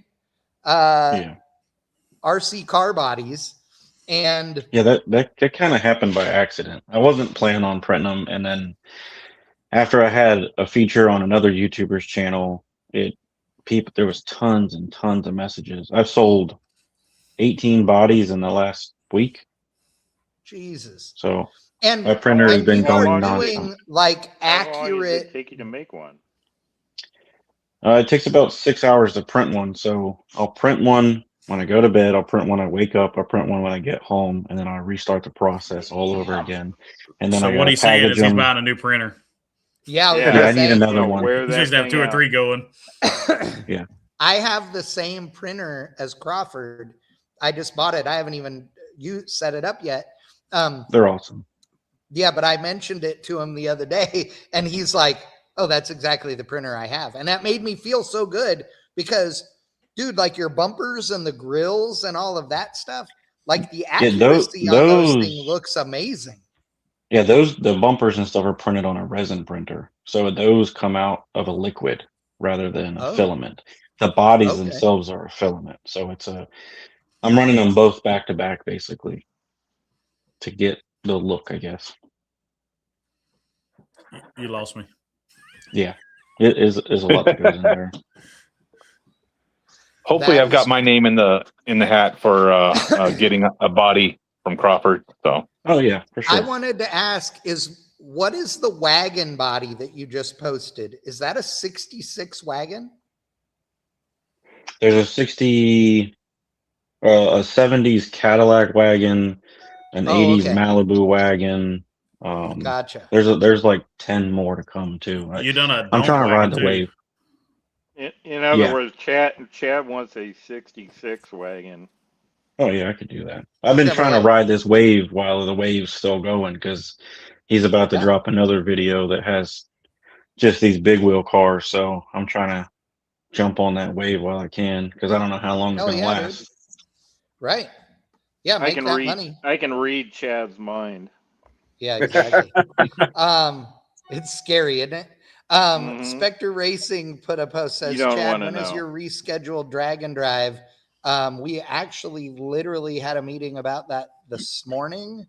And we are working on speak of the devil. Cody's actually hitting me up right now as well. But anyway, we're looking at dates for this time of the year, late winter, early spring for 2027. So hang tight and we'll make some announcements hopefully within the next 30 days or less. So yeah, stay tuned. Thank you for asking. I do have some sad news that I'd like to share with everybody out there.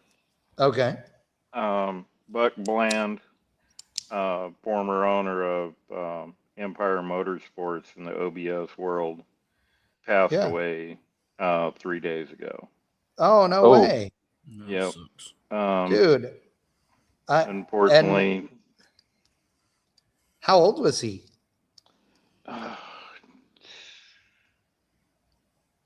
71, 72, wasn't that old. Yeah, I was going to say.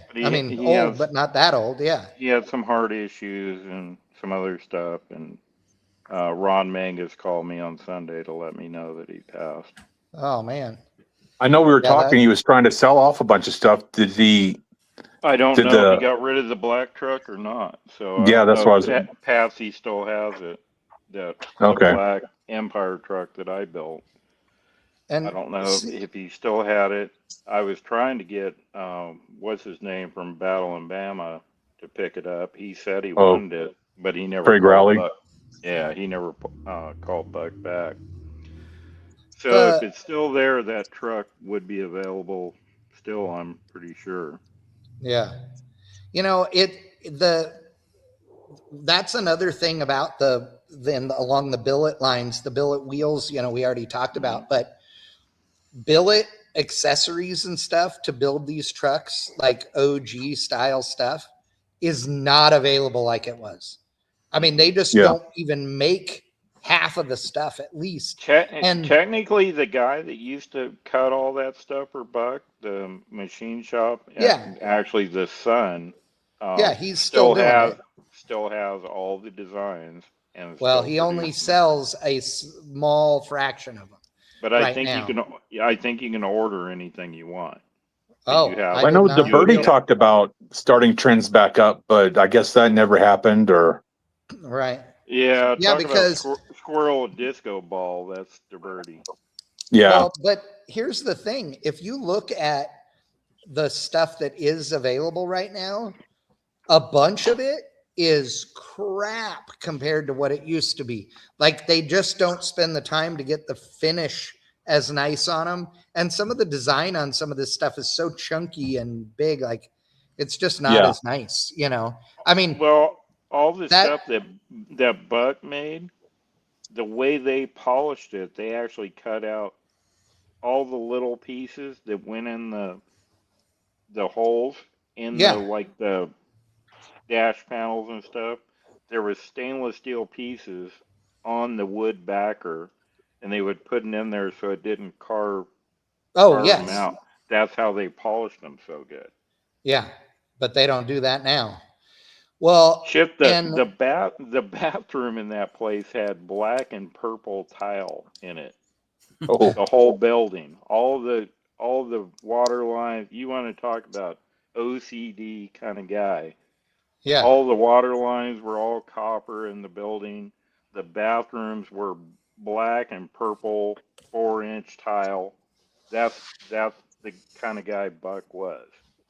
Everything was pristine and perfect.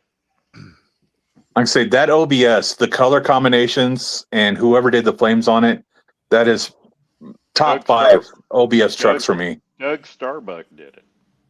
That's a set of Starbuck flames. I did not know that. Yeah. Wow. Well, that's a funny story. When we got the truck back, Starbuck put a green pinstripe around the flame, and Buck looked at it on the trailer and he goes, "Fuck that thing, put it together, we're selling it right now." And I'm like, wait. I go, let it get some bling on it. Well, you'll change your tune. And I started putting all the stuff on it. He goes, "I might be able to live with that." And I'm like, that's what I thought. He calmed down. Everybody freaked out when we showed up at SEMA with that truck. Yeah. Air tilt bed. My blue OBS truck had Starbucks flames on it. Supposedly, that's what I was told later by somebody that said they knew. But you can tell. Oh yeah, I mean they looked like it. So, Yep. I'd love to have another flamed truck. It was great. Speaking of which, Crawford, you're going for the still looks stock but nicer look on the Mazda, right? I have an opinion exactly the same color. I have a buddy that's into graphics design. He works for a company that does vinyl wraps. The Mazda has vinyl graphics on it, so I'm going to paint it the exact same color and then put the vinyl back on top. So it's the like factory OEM. vinyl. But he said he's going to come by and make a stencil out of it. Yeah. I told him I want to exaggerate it a little bit and then take the SE5 off the rear quarter and then do something clever with it, like Virginia or something. Oh, yeah. That's the plan. We'll see how far I get before I get bored. The cab and the roof and everything's already painted, right? Yeah. Okay. I thought you did that already. The bed has a little bit of rust here and there that I got to fix, and there's some sheet metal work that needs done. Yeah. Have you been driving the thing? It's a fair weather truck. Yeah, I was gonna say it doesn't have heat. Yeah. It's been snowing every 3 days here. I don't know how you went through that. I would lose my mind. It was a little chilly here today. It was 70. It was pretty nice. Yeah, it was 86 degrees here today. So that's about it snowed 2 days ago and it's supposed to be 75 tomorrow. Yeah. It was 90. It was 90 on Friday. Yeah. I was going to say snow. What is snow being in Colorado right now? Yeah, you know, the we're not supposed to have that here. Okay. Brandon's not supposed to have that. Okay. California is not supposed to have that. Crawford and Wickam, you're supposed to have that. So you can keep that shit. Like, we don't want any more of it. I'll trade that. It's fun for like one day. Right. Oh, yeah. And then, to then just I'm over. goof around in it. And then it's a mess. I done a whole video just on doing donuts in the snow when it snowed last year. like 45-minute video. Like, had my kid doing donuts, my wife doing donuts, everybody. I bet it was a hit. Yeah, it was fun. Yeah, that's awesome. That's awesome. I just sent Chad a picture of snow in California. Snow in California. Let's see here. What, from Mount Baldy? Yep. Yeah, exactly. Yeah.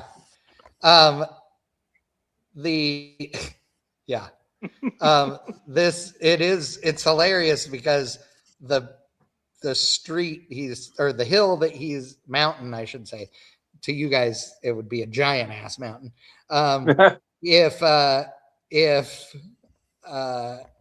If you look slightly to the right, would have been where I lived at the base of this snowy thing. But yeah, that's when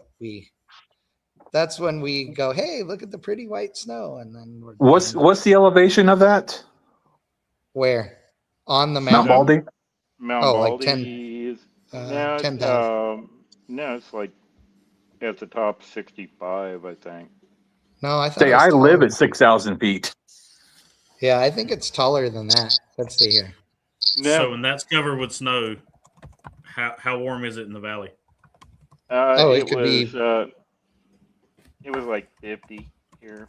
Oh, okay. That's what blew me away. It was like being out there for the Roaster Show and not seeing any snow there in Glendora. Mm-hmm. Mount Baldy, Mount San Antonio in California has an elevation of 10,064 feet at the top. Okay. Yeah. Oh, at the peak. Yeah. At the Mount San Antonio peak, yes. But yes. The actual Mount Baldy. Well, yeah. Just to the east of that. So. Yes, exactly. But the highest peak right there. I didn't mean to offend. Is 10,000. That is big. My house was at 2,400, I think, 2,200, something like that. I think I'm at like 700 and 800 feet, something like that. Yeah, I think because I did an elevation check when we were there, when we stopped in Ontario before going back to the airport, where I was just curious, and it was like 800 something feet. Yeah, well, Wickam was out here. He was all happy because there's a lot of oxygen actually going to his brain. Oh, God, yes. I loved all that thick air. All that thick air. Yeah. Used to say, like, it's not this way as bad anymore, but, well, by a long shot. But it used to be like the funny joke when you're in Southern California. You're like, hey, never trust air you can't see. Like, I can't. It's a clear day. I don't trust this at all. Like, I need some smog to work the lungs right. That was the day. That was the thing too. It's like I don't know what it was, but I think those past storms like blew everything out, and it's like the weather was just fucking perfect that entire weekend. It was just amazing. Well, you can tell what the weather is like in California because notice which vehicle's closest to the door. True. Yeah, that's true. I'll show you my elevation. Oh. Yep. Oh, robotic voices. Damn. 185 foot above sea level. Oh, wow. Is that where you're at? Yeah, 185 foot above sea level. So you're not that far from South Georgia Motorsports Park, are you? About 2 hours. 2 hours? Okay, so.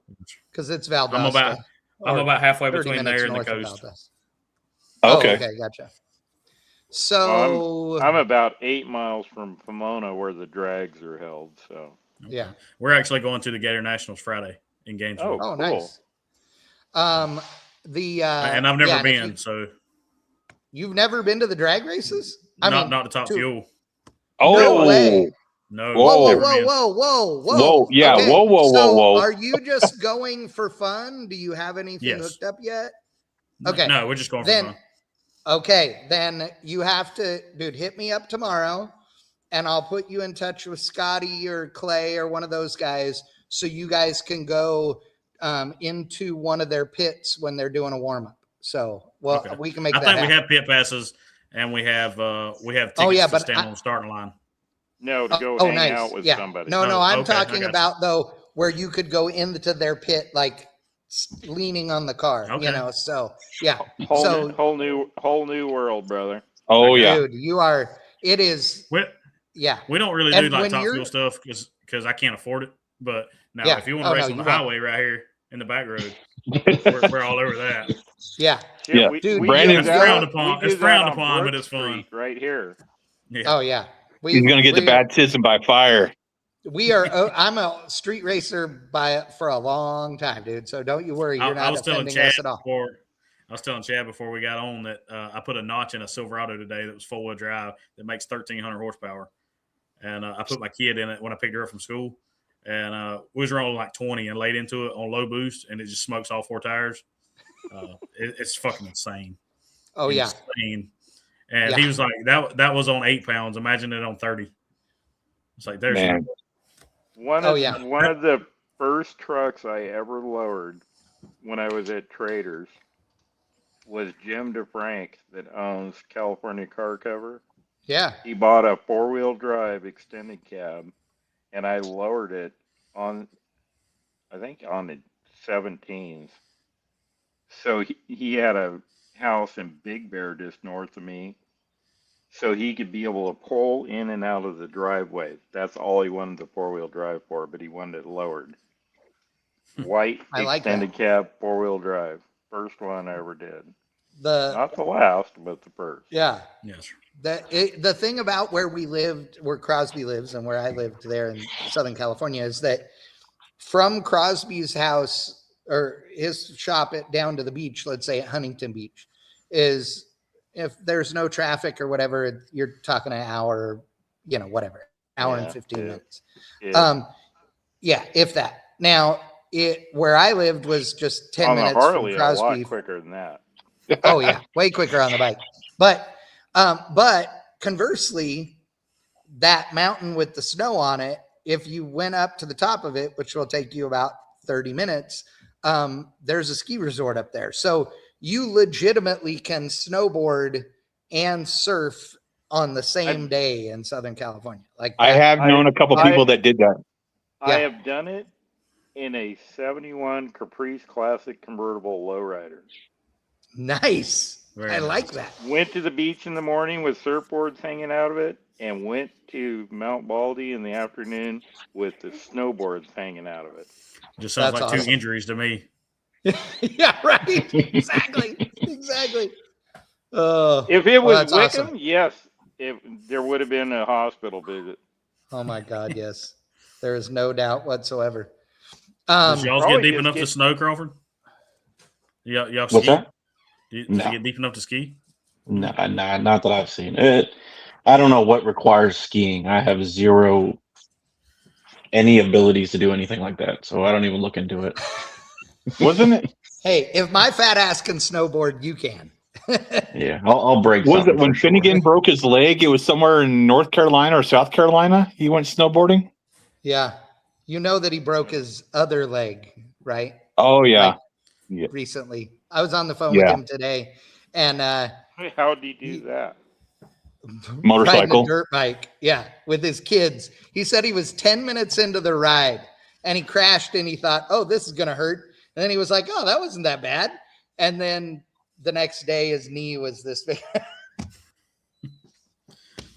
Yeah, his kid literally said to him after he gets up, the youngest one says, "Dad, you're going to be okay for our snowboarding trip this weekend, aren't you?"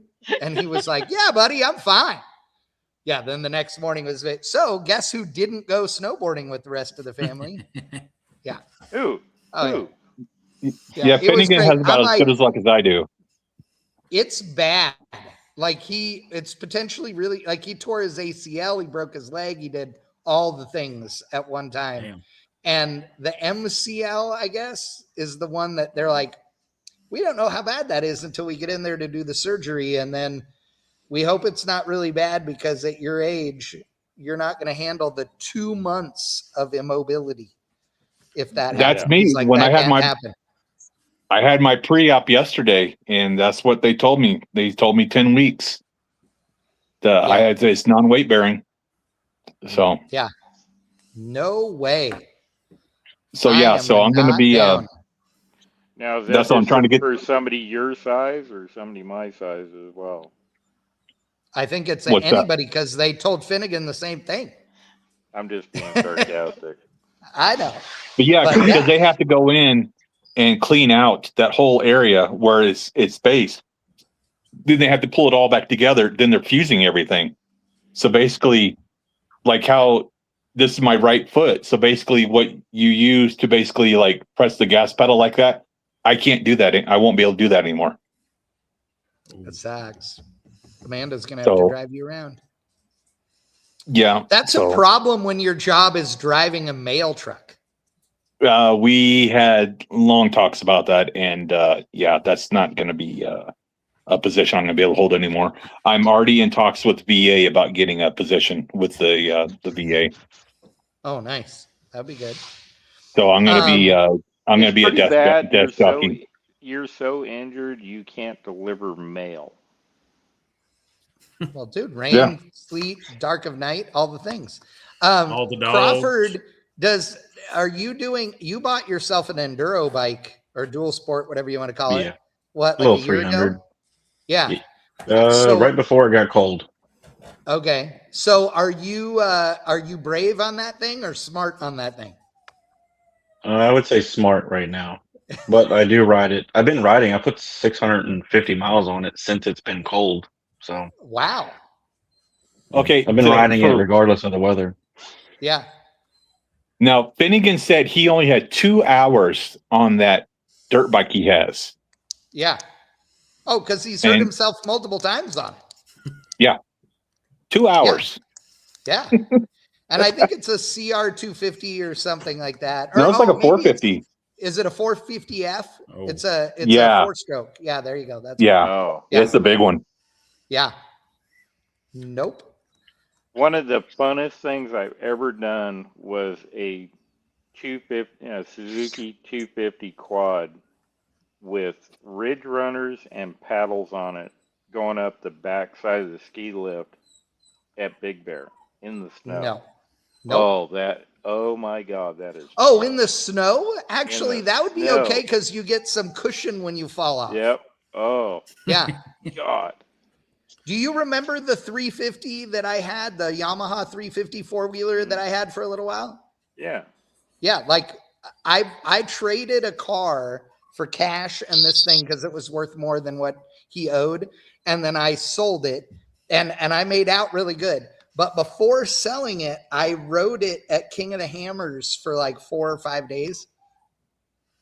And literally the success of each day was measured in the fact that I hadn't fallen off of it and had not died yet. It was the scariest thing. It'd go over 100 miles an hour. It was stupid fast. It had a big bore kit and a pipe and all this junk. I had no business riding this thing at all. 4-wheeler or a 3-wheeler? 4-wheeler. Okay. Yeah, a Yamaha Raptor 400 or something like that. I don't know. It was a 400. Yeah, and it had a big bore kit, so it was like 440 or something. It was stupid how fast this thing was, and I was like, no. I got brave on the last day and went across the lake bed at the top of 5th gear, which was like 80 some odd miles an hour. And got into, all of a sudden there were ruts. That close. Oh, dude, because it couldn't ride between the grooves. So you either were in the groove or you had to try and straddle a groove, which it wasn't quite wide enough to straddle the groove either. And when I got to him, was like, oh, please, God, let this thing slow down without killing me. And I was like, oh my God. I did go over one hill and I got to the top and started going down this thing. And there was no way to not go down. Like I was there and that's what it was. And I could barely hold on to the handlebars. I was leaned back so far, just dragging the brake the whole time to get to the bottom of this steep ass hill. I mean, and I'm like, I'm in the middle of nowhere. I'm going to die out here. Nobody's going to know where to come look for me. Like there's no cell service out here, no nothing.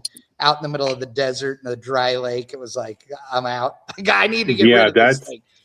That's the thing that scares me is like those people that get hurt out there and then they got to be life flighted out. It's just by the time medics get to them and they get a chopper in and get flown out to wherever and just like God. I was under. I'm glad I've never gotten on a fast motorcycle. No, all our stuff is like this off the ground, mud tires, portals. Like I just saw a Polaris Razor. With, that's right. You just want to drive through big, deep mud in yours. So, Mine had 42-inch tires on it, and it was a small buggy. Like, it was small. Yeah. There's some boys here that's got them like 63-inch tractor tires on them. It's insane. Jesus. Yeah. There's a guy close to South Georgia Motorsports Park that builds them, and they just done one with 34-inch JTX billets wheels on it. The wheels were $28,000. Oh. For the fucking wheels. And it has 63 inch tractor tires on it. And here's the thing I don't understand. Like those all the side-by-sides, the four-wheelers, all that stuff. Dude, the price of those things nowadays is unreal. Like you can build a capable off-road rig for the amount of money that you have to spend to buy a side-by-side.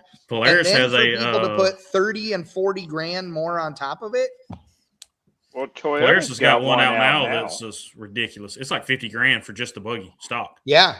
Polaris and isn't it like, and it goes 130 mile an hour and what? No, not that, but it's ridiculous, No, these has got they're 4-door with like air conditioning and cruise control. Oh, yes, that's right. Radios. Yeah. It's called an Adventurer. It's got like a topper on the back that folds out into tents and like it's insane what people spend on these things. Couldn't you just buy like a Honda K truck, one of those those little tiny trucks, and put all the suspension stuff on one of those? There was actually one at LST that had like portals and like 30 by 16s on it. Yes, I was just going to say that. I know I have pictures of it somewhere. It was awesome. Yeah. What was your favorite thing at LST, Brandon? Man, I'll be honest. It's my buddy's car. But Jim had his fake Lambo, the red Lamborghini with the graphics. It's not real? Okay. No, it's a kit car. I thought it was a kit car, but everybody has been swearing it's a Diablo, and it's a kit car. It's on a Toyota MR2. The tag actually says Diablo on the back. That's now the thing about Jim is he can actually afford a Lamborghini. He's had several of them, but he found that kit car on Marketplace and bought it. And they wanted to bag it and put billet wheels on it, but I guess it was cheaper to do it that way than to cut up a real Lambo. I don't know. I think he just wanted to do it just to kind of troll people.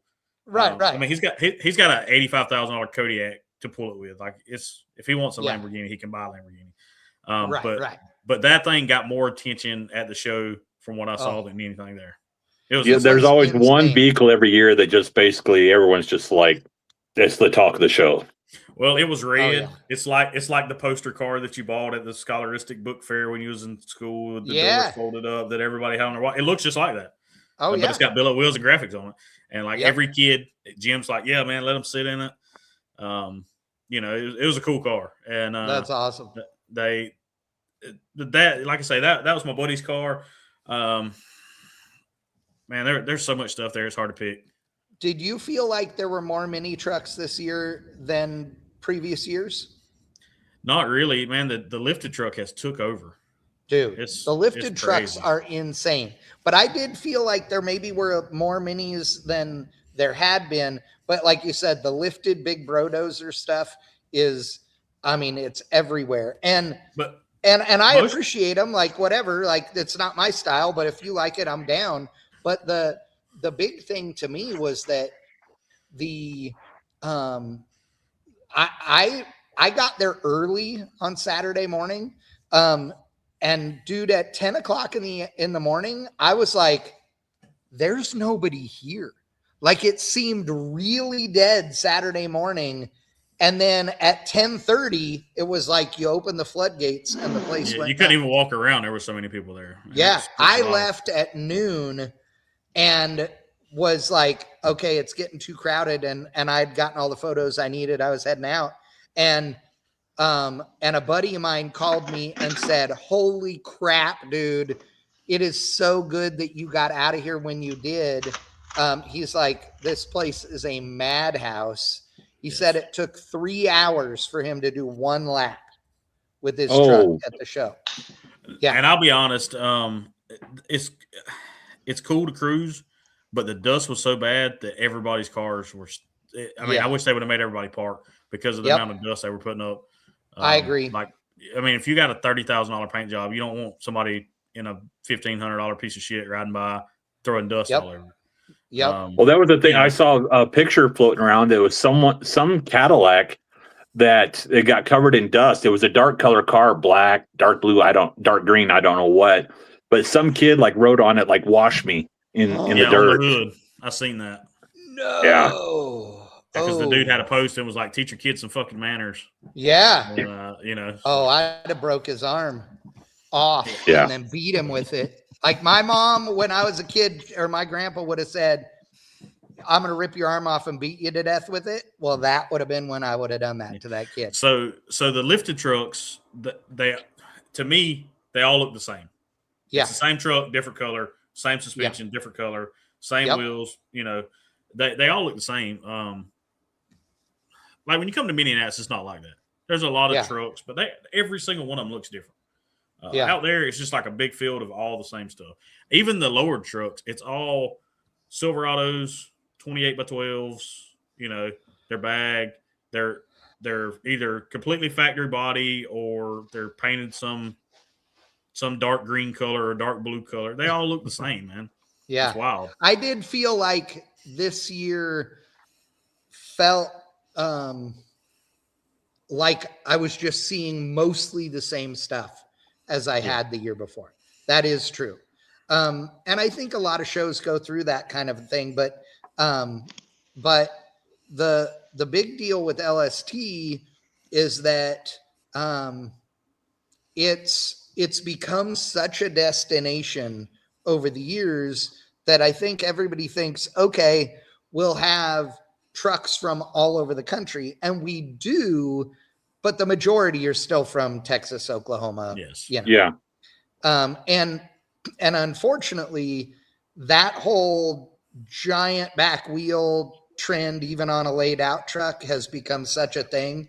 I have to tell you, I've had at least a dozen people who have gotten in contact with me in the last 3 or 4 months who are asking me what I would charge to narrow a rear end and back half a truck to put, a 14-inch wide rim under them, this and that. And I'm like, and guys are like, "Yeah, I want to bag it." And, this and that. I go, "Well, what's in the front?" "Oh, coilovers." And I'm like, "Okay, so you're going to bag the front too and this and that." "Oh, no. I only care about bagging the rear." And I'm like, "What?"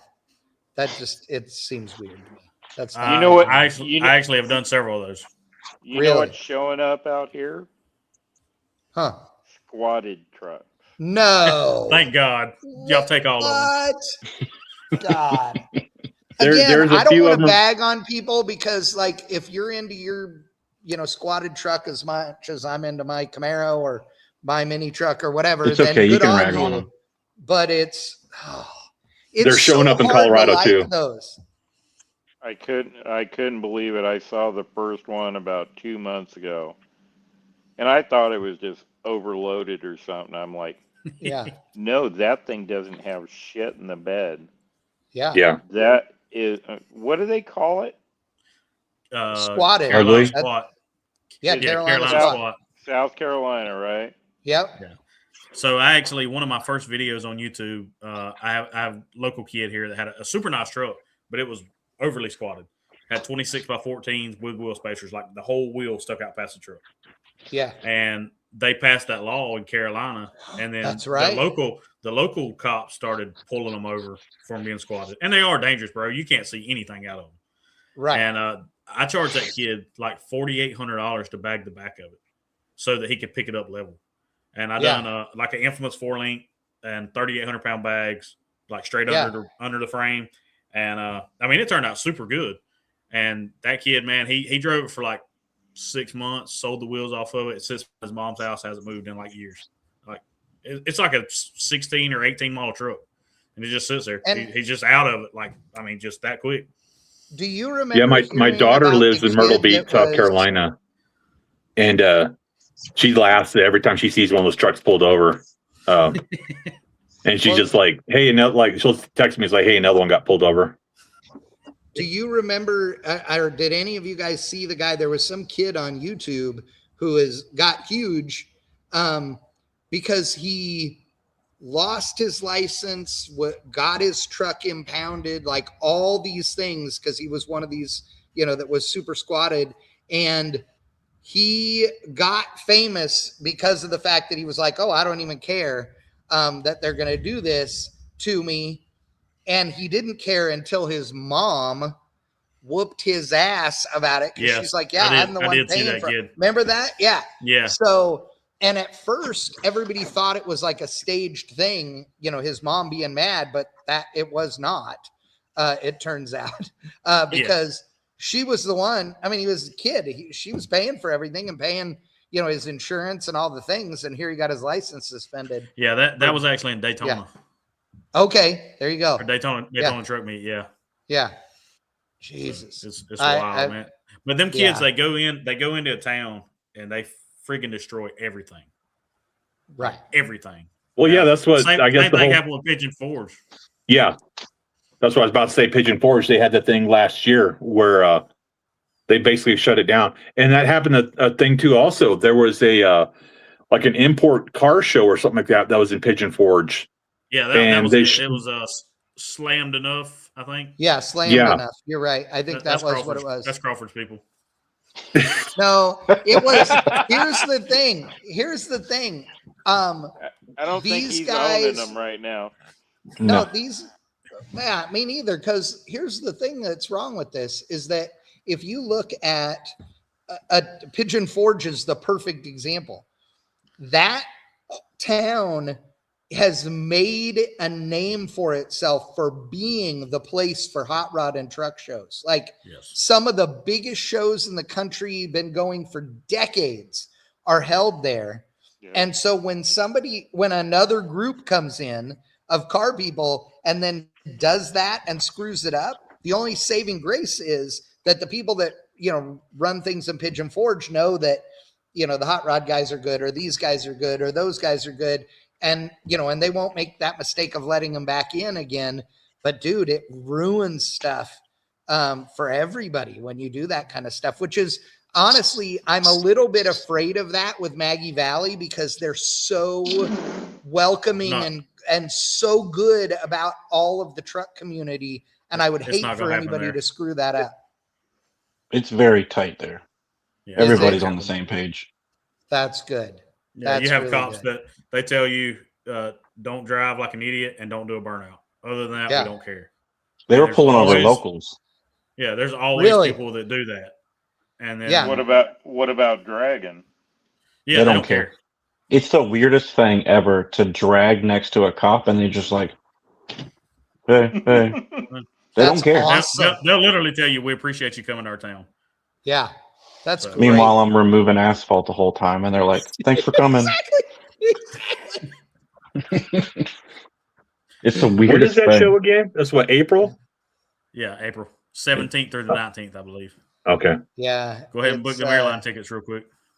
I'm going to be on the couch with my leg up in the air. So. Oh, that's right. You're going to be immobile.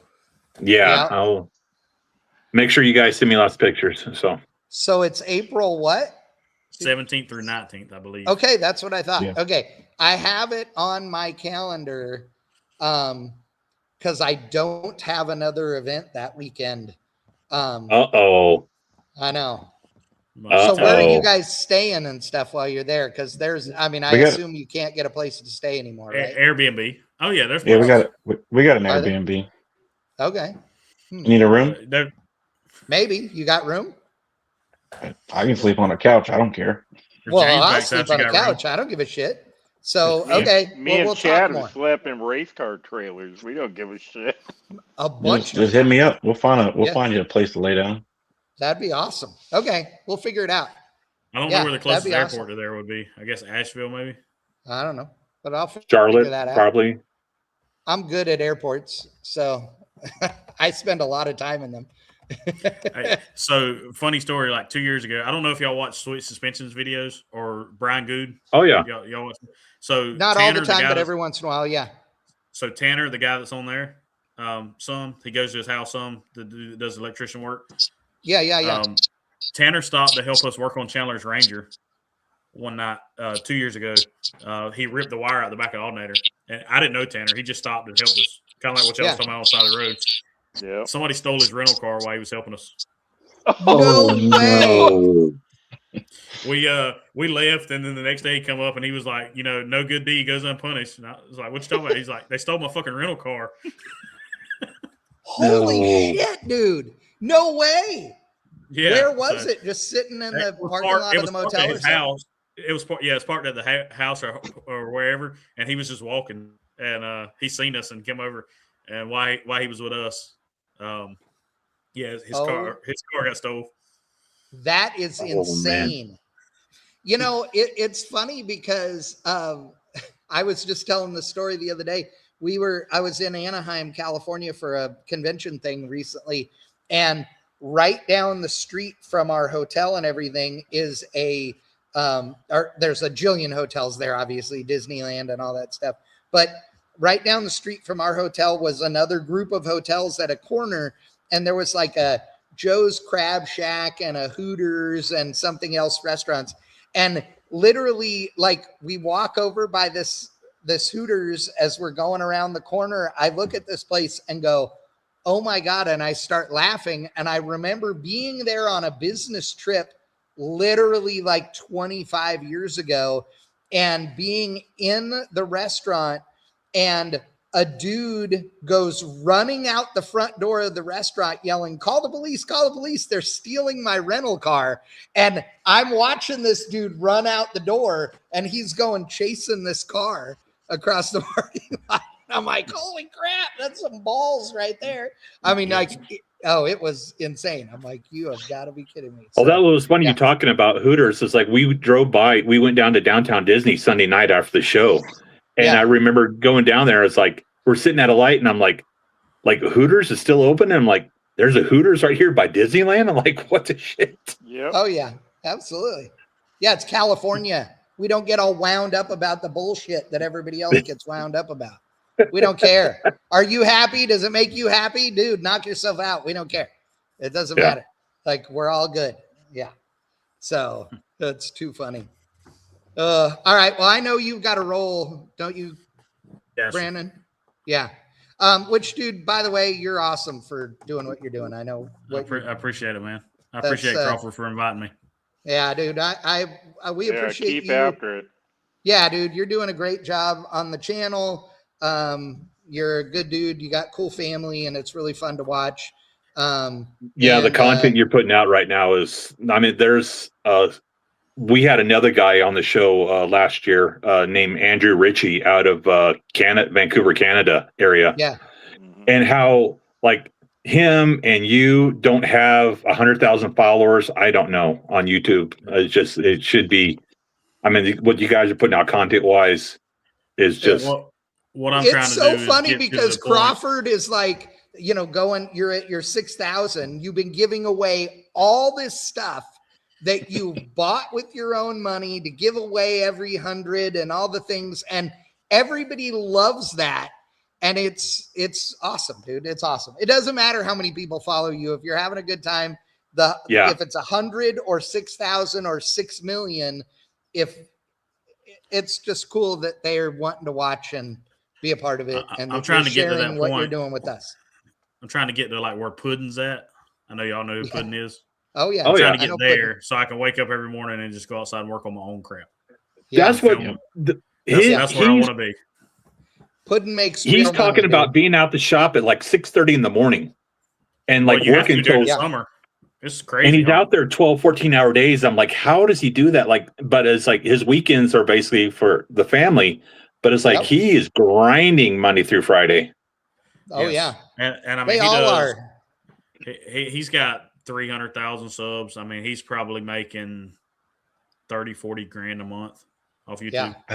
And the merch too. Yeah, the merch is. Oh yeah, his merch. You guys. He's got a guy hired just to do merch. Yes. So. Yeah, but I remember when he didn't. It was too much. Yeah, we need to talk about that, guys. I can help you out with some of that stuff for sure. I done it for a little while, but man, when you work a job and then you come home and you work a second job and then you try to ship orders, it was a lot. Exactly. So, no, that's why I say. How old's your daughter? She's 14. Yeah. Yeah, make the merch be her side gig. She needs a job. Yeah. That's what Puddin did when in the beginning he had his daughters filling orders. So. Yeah. Oh yeah. Well, she helped me a bunch when we were doing it back in the day. He goes, "You're gonna grind header tubing." My wife done a bunch of it, and my daughter done some of it with me. We just like when I first started selling merch, there was so much of it. Like we were just going through it, and then it kind of slowed down a little bit, man. But the thing that really got me is when somebody would get online and they would buy a shirt. And it would be 12 hours, and they would be sending messages, wanting to know when their shirt was going to ship out. Right. That's crazy, like, dude, I'm not Amazon, motherfucker. Yeah, I mean, you know. It's like I'm at work, and I was at work when you bought it, and I'm still at work. I haven't had time to get there and ship it out. It's wild, man. Are you standing in your front yard or backyard? The drone will be there directly. Yeah, that's right. Yeah, there's stuff that I bought, and it's there's stuff that I bought and I just forgot about, and it's like 2-3 months later it shows up, and I'm like, oh shit, like okay, yeah. You was asking earlier about what channels I watch. I watch a lot of Street Race channel. That's a kid out of Ohio. Oh yeah, he's got a channel. His dad's got a channel. His little brother's got a channel. It started out just with him, but then the dad and the brother were like, "Hey, we need to cash in on this too." Yeah, so. and they're is that the one with the Falcon? Yes, the little brother has the Falcon. Okay, they've got the S10 and they've had the Camaro and all the things. There's tons of stuff. He's the old man's got a Nova, I think. Yeah, he's got a Nova. He's got a 55 Chevy and a 80s G-body Malibu that's super That's nice. right. Yep. But there's like a bunch of mini truck stuff that I watch. Watch Puddin and Crawford. Garage Time with LT. That dude, he's really good. He's got some followers. But I've been starting to watch him, and I like him. Yes, he changes the camera angles a lot. Which Crawford will tell you, man, it takes a lot of patience to move that camera around 400 times. It's terrible. He's very good with it. Let me look here. Do you guys watch Half-Ass Customs at all? Yeah, I watch him some. I watch more of the Carl Fisher. Yeah, Carl is a badass. Yes, Carl's a badass. Badass.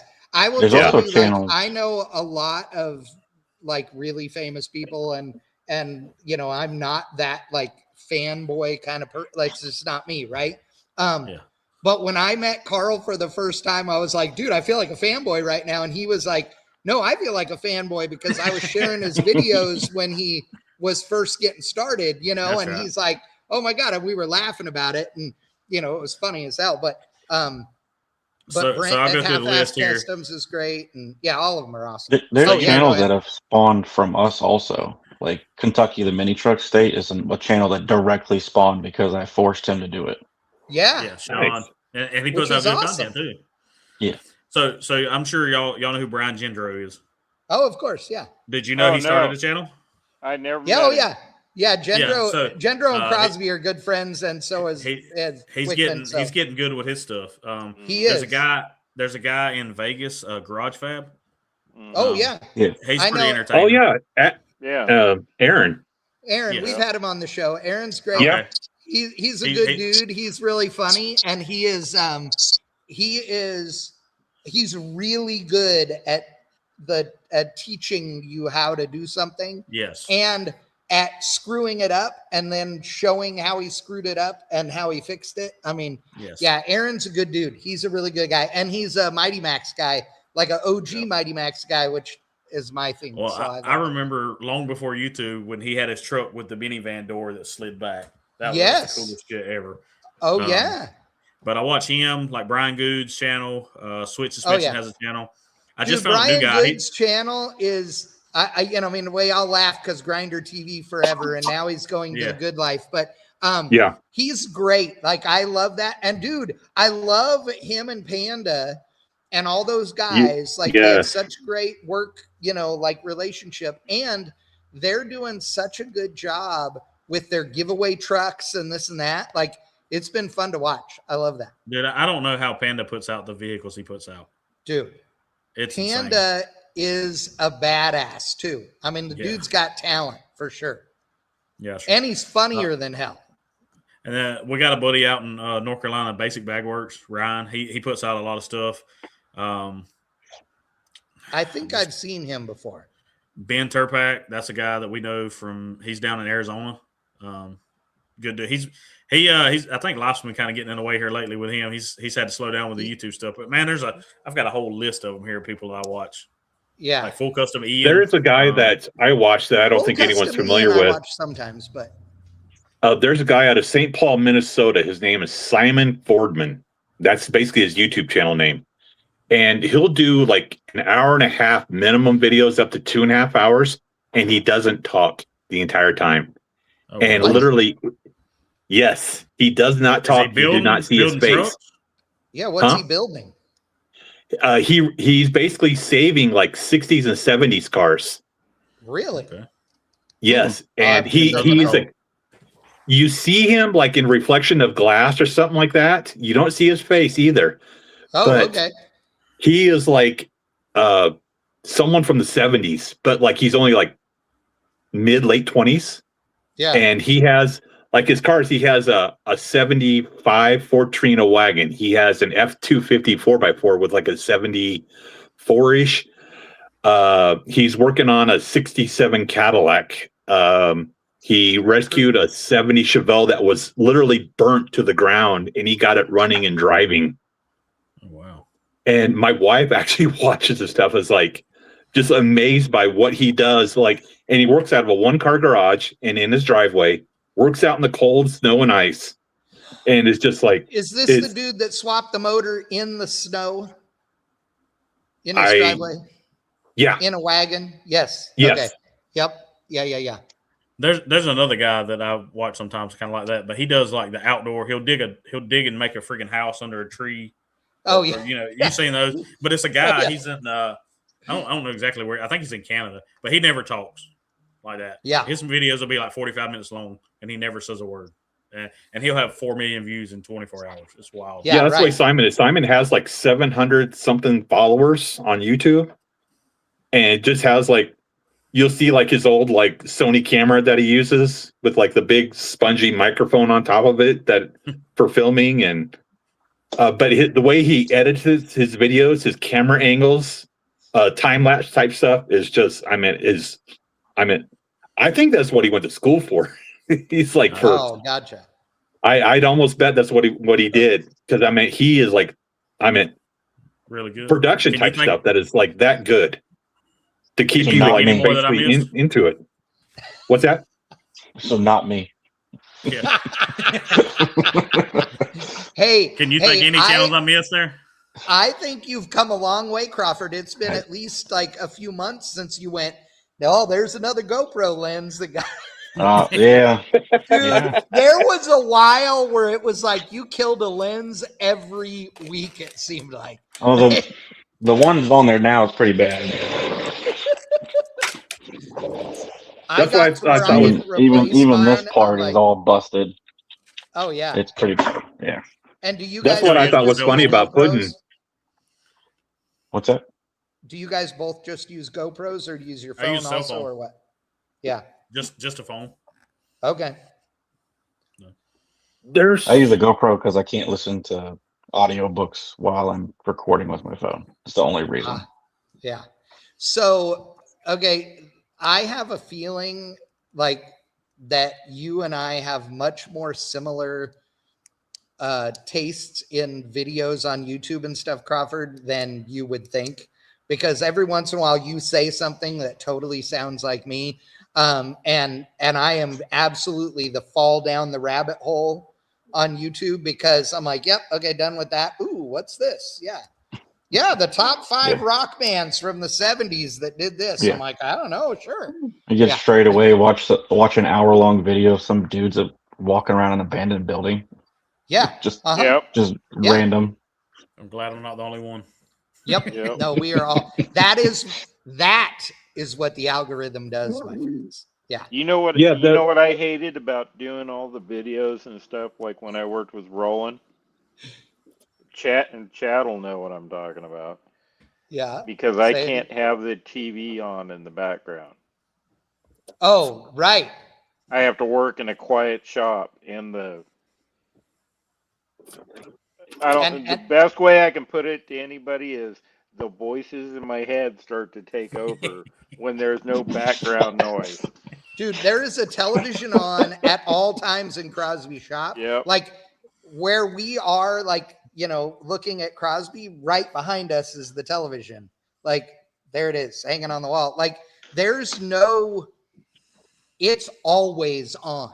Like again, it's just background noise in Crosby That shop. comment I don't have never to be a time without it. I just have to have something going on.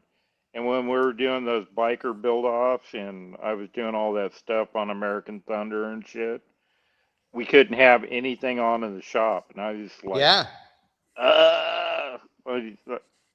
And that was way before AirPods and stuff. Like at least now you can, but the comment that popped up is sorry. Yeah. The comment that popped up is James. I thought it was. Okay. That's what I thought. He'll be there. I'm too good for you, James. You can't afford this. Who? Yeah. I got one of these knockoff GoPros. Yeah. That's the name on it. AKA AKR 50? Something? AKA SO.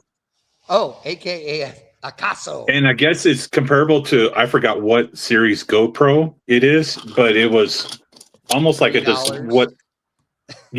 like, I think $25 or some shit like that. But it's like, you try that thing out and let us know how it works. No, it works. It works great. I've done some stuff with it, but of course I just haven't posted it. But I did. I've had this for a while because I put this on the Volvo and I went through for a drive up in the canyon, and it did great with it. And that's what I'm going to start doing once I get the OBS back on the road. So I'm going to just do driving videos with it. That's all I want to do with it. Oh, nice. So we'll actually be able to see the crash. Yeah. Yeah, dude, you don't need that. You just need a dash cam. That's what you need. You need a dash cam. Timestamp. And actually, maybe you need to be in a car with OnStar so it will call the cops for you. When sir, are you okay? We have registered an 87G stop. It appears that you are wadded up against the side of the mountain. Should we call emergency services? So that's why that's what you can do. That could be your YouTube channel. Does Wickam survive today? Wow. Oh my God, that's great. Wow. Hey, with friends like that, do you really need enemies? I'm sitting here. That's why I'm trying to be friends with Brandon and Crawford, because they don't know the past. So it's like they're like, "Oh, this guy's okay. He can hang out with us." But yeah, they knew the stories. Amanda is laying on the ground laughing her ass off right now. I don't even have. Oh, she closed the bedroom door. So my wife did too. Yeah. She started listening. Yeah, exactly. All right. Well, boys, let's call it a night anyway. Appreciate you guys. This went way longer than I was figuring we would anyway. Not that it matters, but loved having you guys on. Yes, sir. Sorry that it's always this circuitous. Yeah, it should always go sideways. Bullshit. Thanks for having us, that's man. how it works. Yeah. Yes, sir. But appreciate you guys for sure. Stay in touch. I'll hit you up about mini nats and see, because that'd be awesome to come hang out with you guys for mini nats. That'd be great. We got a room. Okay, cool. Jen change his bed. Brandon, I'll hit you up with my actual Facebook name, so you'll know who I am now. So yes, sir. All right. Appreciate you, boys. Appreciate you, fellas. All right, guys. See you all later. You guys. All right, ladies and gentlemen, I want to thank them. Otis is climbing up because we are having big thunderstorms here right now, and he is freaking out. So, yeah, he is not a happy dog. Yeah, I can hear you. I can't hear you. Can you hear me, Wickman? Goodbye, all.